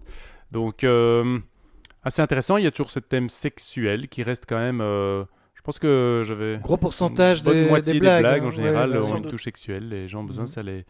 ça les détend. Et c'est vrai qu'il y a cet aspect un petit peu détente. Donc, on est dans un humour... l'humour, c'est aussi une façon de parler des pulsions interdites ou des choses qu'on ne peut pas dire. Bah, on va le déguiser dans une blague. Ouais. Et là, on sent que ce Raymond... probablement qu'il il est chaud, je l'imagine dragué. Hein. Donc Raymond Beck, lui, il est là, il s'ennuie justement, il rêve. Ah tiens, et si on était Rocco Siffredi. Donc il amène cette idée d'humour de détente, de soulagement. Tout le monde y pense un peu de temps en temps sans oser le dire. Et là, c'est une des fonctions de l'humour. On peut comme ça amener, parfois avoir... Ah, c'est dit, c'est déposé. L'éléphant n'est plus vraiment dans la pièce invisible. D'accord. Comme un père, en fait, finalement. C'est ça, exactement. Et à ce moment-là, tu as ce moment de détente. Il y a cet humour aussi, évidemment, toujours avec... on s'attend pas du tout à ça. On a mis en place un professeur, c'est sérieux. Et bam, elle renverse évidemment les attentes de l'auditoire. Donc là, on est dans la chute un petit peu classique. L'incongruité. On ne s'attendait pas à ce qu'un prof d'université normal puisse comme ça rentrer dans l'univers sexuel dépravé de Raymond Beck. Dans quel contexte on raconte cette blague? Pour moi, on la raconte avec un rosé d'Anjou de 2021 qui aura vieilli sur Souvent avec un rosé. Le Cabernet d'Anjou. Prenez ce calendrier. Dès que vous consommez du rosé, prenez ce calendrier avec vous. C'est ça. On est sur une. Allez, en plus, c'est la saison. Je pense qu'on est sur une pièce de gibier marinée. Oui, on est plutôt dans un plat en sauce. On est sur la texture, quoi. On est vraiment sur un plat en sauce marinée avec énormément d'épices pour vraiment faire revenir à un goût général. Et là, cette blague va se déposer, je pense assez distraitement, juste avant de dire je vous en resserre. Et merci pour cette belle analyse. Oui, Merci, de merci blague. mon bon Gilles. Ah là là. C'est assez marrant, je trouve. L'analyse de blague devient une blague. La spontanéité devient une blague. Alors que certaines blagues sont des préparations de longue haleine. Où on a un début de blague, où on a la chute. Et on ne sait pas qu'est-ce qu'on va en faire. Comment Parce que- l'amorcer, oui. Tu vois, il y a comme une petite phrase comme ça que j'ai. Le vent me marche dessus. Le monde autour depuis longtemps s'est tu. Pourquoi toujours être sous? J'ai si peur de ces idées noires qui viennent m'inonder la tête. C'est beau. Pourquoi C'est très, très toujours beau. être sourd à toutes ces envies? C'est beau, hein. C'est magnifique. Moi, je trouve ça très beau. Je pense que c'est On se demande Charles pourquoi. Baudelaire qui a écrit ça à un Explique-nous moment. un peu cette belle phrase. Oui. Alors l'expliquer, je sais pas. Je pense que tout est dit. Ça a ce manque de profondeur. Il n'y a pas besoin de l'analyser. En fait, c'était un bon test. Est-ce qu'une phrase est intéressante? Pourriez-vous l'expliquer? Non. Tout est dit. C'est plat. Tout est dit. On se fait chier un peu. C'est ça. La nuit collait à la fenêtre. Ouais, peut mieux faire. Et je me rappelle de nouveau de l'exercice. C'est vrai que c'est probablement encore une création antérieure à toutes les créations. Un blocus de nouveau, hein, de ces moments. Avec Mickaël. On découvrait exactement. Les On moments les découvrait plus un productifs. synthé. On faisait quelques accords sans être fort en synthé. Et je me rappelle là, que je m'étais dit, tiens, un peu à tâtonnement comme ça, comment on fait pour être créatif? Je sais pas. Il y a quand même beaucoup de gens qui parlent du fait que ça va mal, hein, Noir Désir, tout ça. Ça allait être beaucoup plus fréquent que la vie est belle, le monde est beau, soudain tout est magique. Tu dis, ok, ça c'est vraiment difficile d'écrire une chanson joyeuse sans que ce soit nul. Par contre, dès que tu dis, ouais, mon désespoir, machin, il y a vraiment tout ce thème. Il y a beaucoup plus de mots pour les émotions négatives que positives. Il y a des tas de trucs qui font que du coup, je m'étais dit, ok, soyons stratégiques. Un peu noir, un peu nostalgie. Quoi. Et du coup, il faut. Et puis une forme interrogative. surmé- La forme interrogative amène. Il faut métaphorer, tu vois. C'est ça. Vraiment, il faut la métaphore. Oui, c'est Tu ça. vois, le vent me marche dessus. Allez. Il y a moyen d'aller plus haut dans la métaphore. Et c'est vrai que tu te dis, comment tu sais que c'était poussif. Je me vois là. Tout est dur. Même le vent m'écrase. Je suis vraiment une merde. La sous-classe des merdes. Et le vent même marche assez bien. Ça, c'est bon. C'est pas bon. Tant pis. On écrit. Tais-toi, cerveau qui est toujours. Non, c'est nul. Moi, j'espère un jour que tu arriveras à placer cette phrase dans un contexte. Le vent Hormis me un marche podcast. dessus. C'est ça. Mais, Oui, là c'est de la triche. Mais vraiment et que ça marche, bien sûr. Est-ce que tu peux tendre ton bol de blanc vieux et on va le recharger? Alors, tu as deux petits papiers. Dans le bol blanc vieux. L'homme est malheureux parce qu'il ne sait pas qu'il est heureux. Fyodor Dostoïevski. Fyodor. Fyodor, c'est aussi. C'est un prénom assez sympa. Il y a une odeur. Il y a une Il y a odeur. une odeur. Il y a un début de fiofiant. Fyodor. Ouais, Oh, ouais. ça c'est Fyodor. ça. Oh là. Oh. On le reconnaît. Son empreinte. Il est en train de faire un quadruple salto dans sa tombe C'est ça, donc c'est ça, c'est une bonne blague. En faisant des fucks. Mais je vous emmerde. Comprenez ça? Toute ma vie, on s'est foutu de la gueule de mon prénom. Donc, tu nous as envoyé cette phrase, Revenons sur la phrase, oui. qui est très belle d'ailleurs. C'est même dommage qu'on soit parti dans ces rires, parce que sérieusement, elle est très belle. Bah, c'est l'homme est malheureux parce qu'il ne sait pas qu'il est heureux. Bah, je dirais que l'homme en général, il a l'impression que le vent le marche dessus. Et donc, c'est ça qui est dommage. Quel salopard. Ça colle très bien. C'est ça qui est dommage. Magnifique phrase. J'ai mal aux zygomatiques. Je pense que Fyodor, et il y a sans doute plein d'analystes formidables On qui, va qui plus jamais pourront l'appeler dire plus Dostoevsky, c'est ça? Non, mais Fyodor. quand Fyodor. Mais ça le rend proche, tu vois.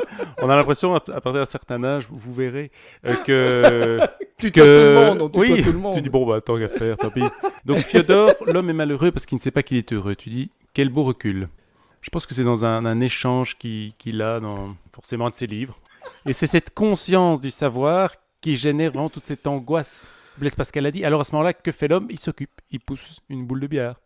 Le mouton. Ah, il boule, sait ça a rien. été dit. Toi aussi, t'as été ding. Nous avons dit le mot boule.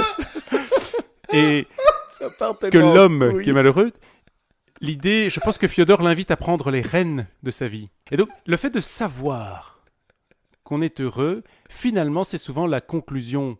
Ce qui me parle beaucoup là-dedans, c'est que souvent, on cherche, par exemple, je cherchais beaucoup ma vocation. Mhm. On est dans une espèce d'anticipation d'un futur qui serait le bonheur, Ouais. et on loupe. ce Alors qu'on l'a présent. peut-être déjà là maintenant. C'est ça, et qui est déjà passé. Présent, quand j'ai dit le présent, il est déjà passé, et c'est cette espèce d'infernale course contre la montre qui fait que probablement le bonheur, en tout cas cette impression qu'on est le plus souvent proche d'un certain bonheur, est lié au fait qu'on a cette capacité à profiter de ce qu'on a et de ce qu'on est maintenant. Et ça sans faire de nouveau d'approche de valeurs ou de normes sociales. Je pense qu'effectivement, on ne peut qu'être malheureux en espérant que plus tard tomberont les choses, Ah ou oui, en étant trop d'être dans le toujours passé. tourné sur le oh, après il faut ça. Alors que maintenant. Pour moi, c'est le il est heureux. Enfin, pour moi, c'est une ode au présent et à la Ok. présence, conscience de ce qu'il y a de bien et de déjà suffisant dans le présent. Ça rejoint ce que tu disais tout à l'heure avec le fait que tu découvres le moyen d'être heureux en calmant cette frustration, cette possible frustration de vouloir être expert en quelque chose ou vouloir toucher à tout. Ok, je peux toucher à tout sans devoir être expert en chaque chose. Mhm. Et donc à ce moment-là, je contre ma frustration, je contre mon malheur et j'entre dans le bonheur. C'est ça, Il exactement. me semble. C'est beau ce que tu dis. Merci. Est-ce que tu prendrais le dernier petit papier? Déjà, le dernier papier du bol blanc vieux, c'est fou comme ça va vite quand on s'amuse. Es-tu prêt pour un questionnaire de micro-débat? Je sais pas ce que c'est, mais je suis prêt. Parfait, Il est nickel. Donc je vais prendre un sablier de 5 minutes. Je vais te poser 10 questions qui sont des questions débat. Mais tu n'as que 5 minutes pour répondre aux 10 questions. Et débat. Tu entends par là, je dois Donc débattre débat avec par moi. exemple, si je te dis pourquoi des gens arrivent à s'applaudir eux-mêmes. Ça t'ouvre un questionnement qui te peut partir dans tous les sens. Mais tu as 5 minutes pour faire les 10 questions de ce style-là. Tu as des questions qui sont un peu vastes, un peu variées. Des questions qui sont propres à toi, des questions qui sont propres à Donc n'importe j'ai à me n'importe quoi. tracer pour arriver au bout. Il y a un peu l'idée d'avoir les 10, quoi. On va essayer d'avoir les 10, quitte à ce qu'on doive un peu dépasser, ou que tu puisses, ça tombe, tu vas répondre aux 10 en moins de... Ça fait 30 secondes par question. Pas d'un... D'accord. Et tu vas voir, les premières, tu vas essayer d'un peu, et au fur et à mesure, ça va... Mais donc le aller, but n'est pas d'avoir forcément une conclusion, c'est d'amener Oui, une réflexion, c'est une un réflexion, avis. oui. Même... Est-ce que ça te met plus à l'aise de voir le sablier ou de pas le voir le sablier? Bah, je regarderai de temps en temps. Ok, Donc tu je peux le mettre mettrai en à vue. conso. Ok. Est-ce Et que tu- vous êtes prêts? Pardon. Ouais. 3, 2, 1. Débat! Quel serait ton slogan si tu te présentais aux élections? Je nuance donc je suis. Que ne faut-il surtout pas changer chez tes amis? Le rire. Une manière de patienter dans les embouteillages. Fais trop vite. C'est parfait. En écoutant des podcasts, bienvenue. Comment arriver en retard sans qu'on t'en veuille? Ah, je suis vraiment désolé, mais vous me connaissez, hein, comme je disais tantôt. C'est moi, hein, je suis toujours en retard, c'est drôle. D'ailleurs, j'ai eu des t-shirts, il est toujours en retard. Désolé, voilà, j'ai amené des croissants. Donc te mettre en victime, quoi. Et amener des amener des croissants. croissants, quand même. Donc, la dernière astuce que tu as donnée à l'un de tes fils. Il m'a demandé récemment, tiens, et finalement, papa, tes tours de magie, tout ça, parce que je fais apparaître des trucs, je suis pas du tout magicien, mais j'essaye de... Il prend un truc dans ma main et ils sont encore à l'âge où ils remarquent pas. Et t'as vu là-bas dehors hop là, je sors de ma poche. Et à un moment, il m'a dit, tes tours de magie, tout ça, c'est pour de vrai? Et je lui ai dit, tu veux vraiment savoir? Et il m'a dit, non, je préfère pas. Et il est reparti. c'est joli, ça, ça, c'est c'est hyper beau. joli. C'est très beau. Quand est-ce qu'un mensonge n'est pas grave? Quand le fait de le dire n'amènerait que une augmentation de la souffrance chez au moins une des deux parties. Et chez la personne a priori à qui on le dit. Tu veux dire si le fait de dire la vérité est plus blessant que le mensonge en tant que tel? Ou plutôt que ne lui apportera rien et qu'on considère que la situation actuelle ne demande pas forcément que le mensonge soit dévoilé.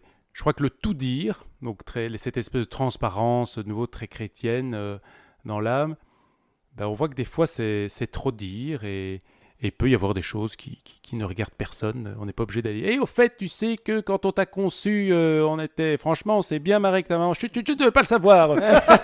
Alors c'est pas vraiment un mensonge, mais voilà, si on veut un peu enjoliver le truc, on peut et ça ne fait de mal à personne. Donc si ça n'a pas d'impact Si c'est pas sur la souffrance de l'autre, ouais. si ça va pas créer un blocage ou. Attention, Si on il te sent- reste Oui. 4 questions et 2 Oui, minutes. parfait. Il y a 3 manières d'apprécier une raclette. Quelles sont-elles? Alors, la classique, on est quand même sur un haut de piste, juste avant une descente au flambeau, Très joli, oui. une demi-roue. Il faut absolument qu'on gratte avec cette croûte à la fin brune. On est aussi sur une raclette d'été, beaucoup moins traditionnelle. Ah oui, effectivement. Mais là, originale. Oui, on est vraiment dans le trop, quoi. On sort du sauna et c'est un concept qui se développe de plus en plus. Ah, il y a 40 degrés, on mange quoi? Et Une là, raclette, une bonne chaud. raclette. Donc il y a un côté un peu paradoxal, mais je vous conseille d'essayer. Et sinon, on a la raclette. Ça, c'est aussi l'après-ski, mais ce qui est très important, c'est le faire dans un local de chaussures à ski. Donc il y a vraiment cette odeur de fromage qui te met en appétit et qui te fait te lancer sur cette Tu raclette. vomis. Oh, la Comment combinaison. définirais-tu ton humour? Un peu lourd, un peu cynique, un peu de situation aussi. Attention, il te reste 2 questions et 27 secondes. Quel est le pire endroit pour croiser une personne que tu n'as pas vue depuis longtemps? Une rame de métro, avec un métro qui part. Ah, mais Et pas dernière mal. question, qu'est-ce qu'il restera de Gilles Vertonghen? 3 enfants, je pense, je reviens toujours à ça, mais 3 enfants et peut-être, qui sait, l'une ou l'autre petite création. Marco Polo, hein, la pérennité. Marco Polo. Merci beaucoup et tu as réussi le défi des micro-débats. Bravo. D'ailleurs, Gauthier, qu'est-ce que t'en penses? Oh waouh. Ah, il a toujours le mot juste quand même, ce Gauthier. Hein. On l'embrasse. C'est un On grand l'embrasse. improvisateur. Ça. Alors nous arrivons à la fin de ce podcast. Oui, tout doucement déjà. Tout doucement. J'ai l'impression que ça s'est passé en même pas 2 minutes. Et pourtant, ça fait 7 heures qu'on est derrière le... Ouais, déjà 8 heures d'enregistrement. Le petit matin se lève. Si j'ouvre la fenêtre, on entend le coq chanter.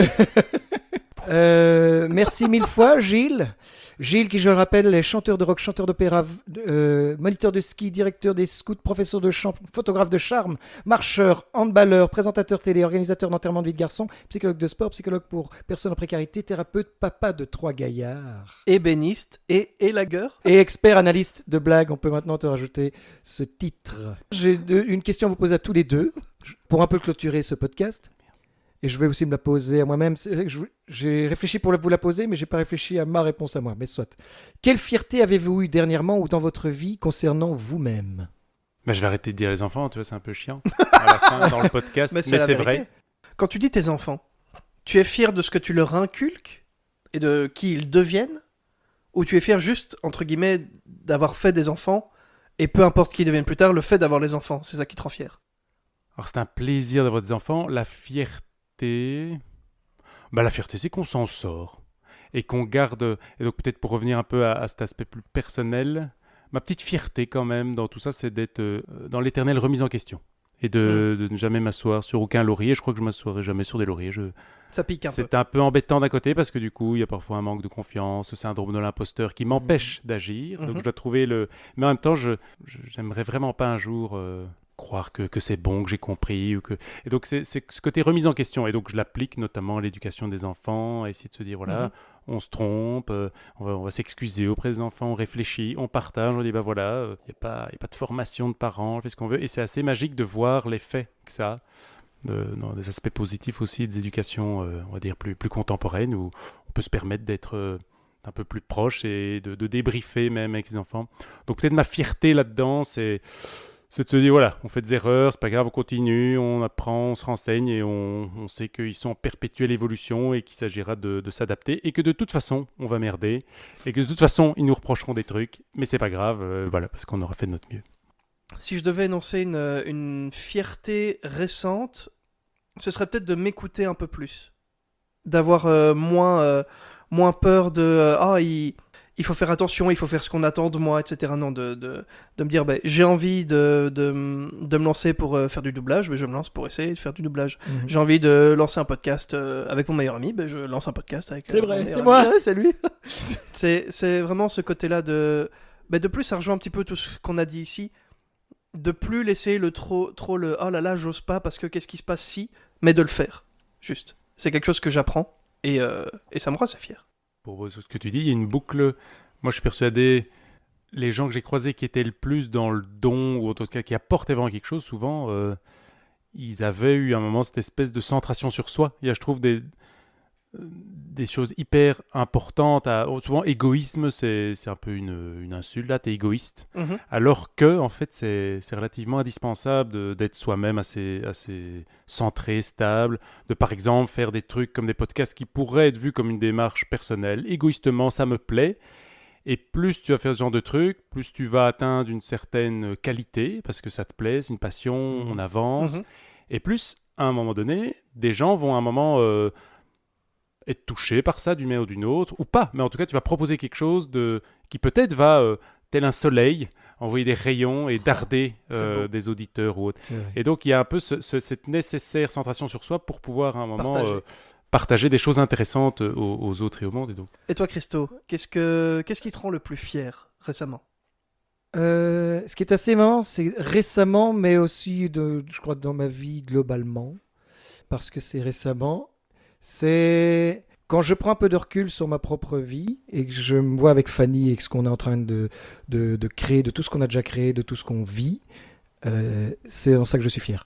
Parce que je me dis, waouh, si je devais vendre mon avenir à mon moi du passé, je pourrais vraiment lui dire, et avec une immense fierté, t'inquiète, ça va être génial.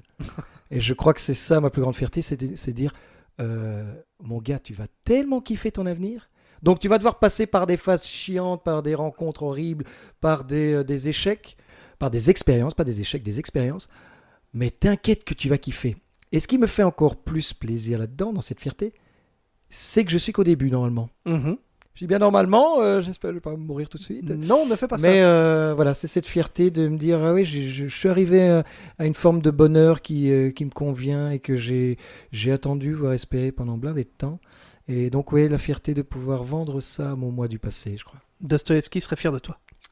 Fiodor. Si tu nous entends, Fiodor. Eh ben, c'est riche en émotions, cette... Et c'est riche en cette émotions. Gilles, un immense merci pour ce podcast. Est-ce que ça t'a plu, Gilles ? Très. J'ai l'impression qu'on est à l'entrée. Oui, effectivement. Autant au début, tu dis oulala. J'ai encore 1000 jeux, j'ai 10 000 questions aussi, mais on va faire un podcast dans 12 parties, sinon. On finit par oublier le casque, le micro. Avant de nous quitter, c'est l'heure des traditionnels cadeaux, mon bon Gilles. Comme nous l'avons dit et répété pendant cette période, pendant ce podcast, nous arrivons à la période de Noël. Et quoi de plus beau que de recevoir un pull de Noël ? C'est vrai, quoi de plus beau. Là, alors le sac est non contractuel. C'est dans un sac Zara. Ce n'est pas un pull de Noël Zara. C'est très étrange, j'ai un sac en toile de jute qui fait un bruit de sac en papier. Je l'ouvre et... Oh là là là, c'est magnifique, hein. On est dans le pull de Noël. Traditionnel. Et dessus, on a un Père Noël Bon, il y a comme une petite bande dessinée. Et c'est quelque chose, parce que finalement, si tu tournes autour de la personne qui a ce pull de Noël, tu te dis, mais c'est infini. Je pourrais Ça ne continuer. s'arrête On est dans jamais. ces fameuses bandes dessinées là où on tourne très vite Oui. et c'est toujours la même chose qui revient. Et c'est le cycle de la vie. Absolument. Merci beaucoup. Je voulais un cadeau qui revienne un peu sur tes 1000 casquettes. Et je ne fais pas d'allusion à ta grande tête de taille 64. C'est que tu ne m'as pas trouvé de casquette. parce que Aucune- c'est impossible de trouver Tout à une fait, Même exactement. là, un callback serait trop petit, comme disait Christophe. J'ai donc voulu, j'ai cherché une photo parmi toutes les choses que tu as faites, toutes les casquettes que tu as portées, et même on ne les a pas toutes citées. Et donc j'ai trouvé la photo qui pour moi représente ta meilleure casquette. Ah voilà, une photo récente, une belle photo avec la famille au grand complet. L'automne, hein, ces belles couleurs. Et on a les trois petits, tout le monde fait une petite grimace. C'est la mode, hein, on fait une petite grimace. C'est un petit peu, ça vient de l'école ça. Donc voilà, très jolie photo.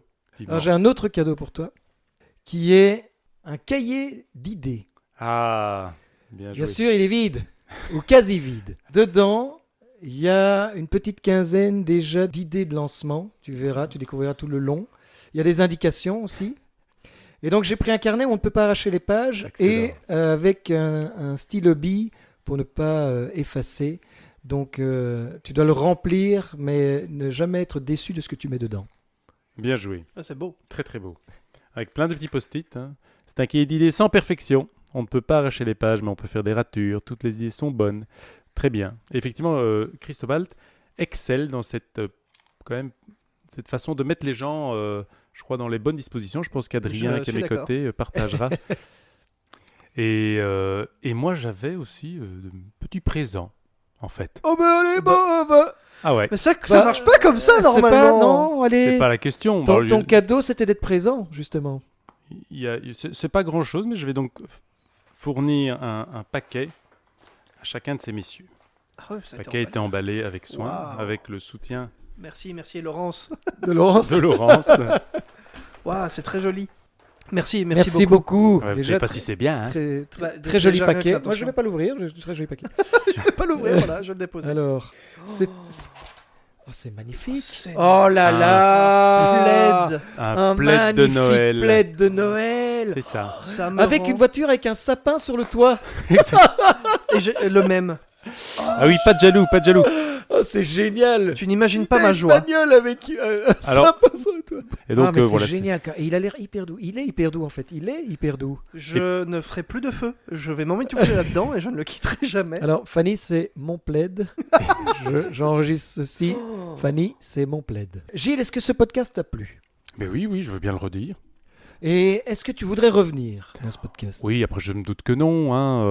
Des gens beaucoup plus intéressants que moi à interviewer. Mais si tu reviens, avec qui reviendrais-tu? Dans les gens qu'on connaît en commun, bon, dans mon cas, je connais uniquement comme spectateur de certains jeudis que je conseille vraiment à tous. Merci de ne pas le faire. Bravo de ne pas le faire. Bravo de ne pas le faire d'ailleurs, hein, c'est ça. Bravo, merci finalement.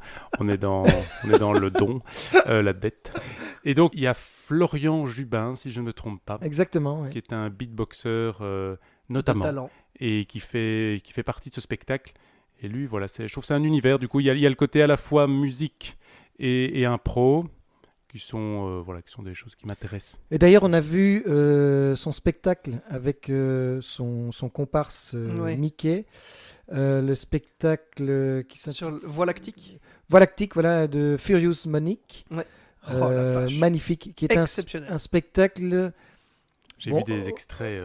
aussi absurde que merveilleux, où en gros ils vont reprendre des centaines, je crois, de chansons connues. En fait, le pitch, Et- c'est que ce sont deux Oui, extraterrestres fais le pitch. qui ont pour mission de enregistrer toute la musique de l'humanité. Et donc, pour ça, ils vont remonter dans le temps. C'est ça le côté un peu absurde. Et du coup, c'est eux deux, donc Florian et Mickey, ont juste. L'un a plein de claviers. Donc Mickey de Bocard, synthé. son comparse. Son comparse, effectivement, a plein de synthés de claviers. Et donc, Florian, lui, il a uniquement sa boîte à beatbox. Et donc, ils font des medleys avec du yaourt pour les paroles, parfois de toutes les chansons du monde que vous allez reconnaître tantôt ou pas. C'est Ils exceptionnel. font des pluies de jeux de mots sur toutes les chansons qu'on connaît. Et en fait, pendant tout le spectacle, et qui est, enfin, je le répète, magnifique, on a chaque fois le cerveau qui fait « Ah, je la connais !» Ah, je connais celle-là et c'est tout. Enfin, ils exploitent le filon, mais à fond de balle et c'est vraiment terrible. Et ils l'ont dit, c'est à mi-chemin entre la pièce de théâtre et le concert. Et c'est vraiment ça. Et c'est vraiment T'as envie de te vraiment ça. lever pendant le spectacle et Et danser, danser. applaudir et tout ça. D'ailleurs, le public réagit pendant tout le spectacle en applaudissant et en criant. Ouais, effectivement. Mais Ouais, donc oui, je te rejoins. ça a l'air J'adorerais la voir aussi Pareil. derrière notre micro. Après, on a Jean Blou, pas loin de Wavre. Wavre où t'as pas mal évolué aussi. Oui. Charles Michel, je pense qu'on serait tous ravis de savoir ce qu'il devient. Hein. Et je suis sûr qu'il serait capable de Et venir faire très un très petit content coucou. de venir. Et très très content. Ouais. Eh ben, écoutez, voilà qui clôture ce podcast. Merci beaucoup, Christo, à nouveau. Et merci à toi, évidemment, Merci à nouveau, à toi, Gilles, d'être Avec venu. plaisir. C'était tellement. C'était ultra plaisant. Merci à tous de nous avoir écoutés. Merci à toutes aussi de nous avoir écoutés. Absolument. Et encore merci pour tous vos retours. On se retrouve bientôt. L'année prochaine. Ah, mais tiens, excellent! C'est vrai, Non, c'est mais à oui, l'année c'est vrai. prochaine! Et à l'année Bonne prochaine! année! Et bonne année! Et joyeux Noël. Joyeux Noël, joyeuses fêtes, et prenez soin de vous. Bisous, bisous. C'était le podcast de Christo et Adri. À bientôt. Bisous.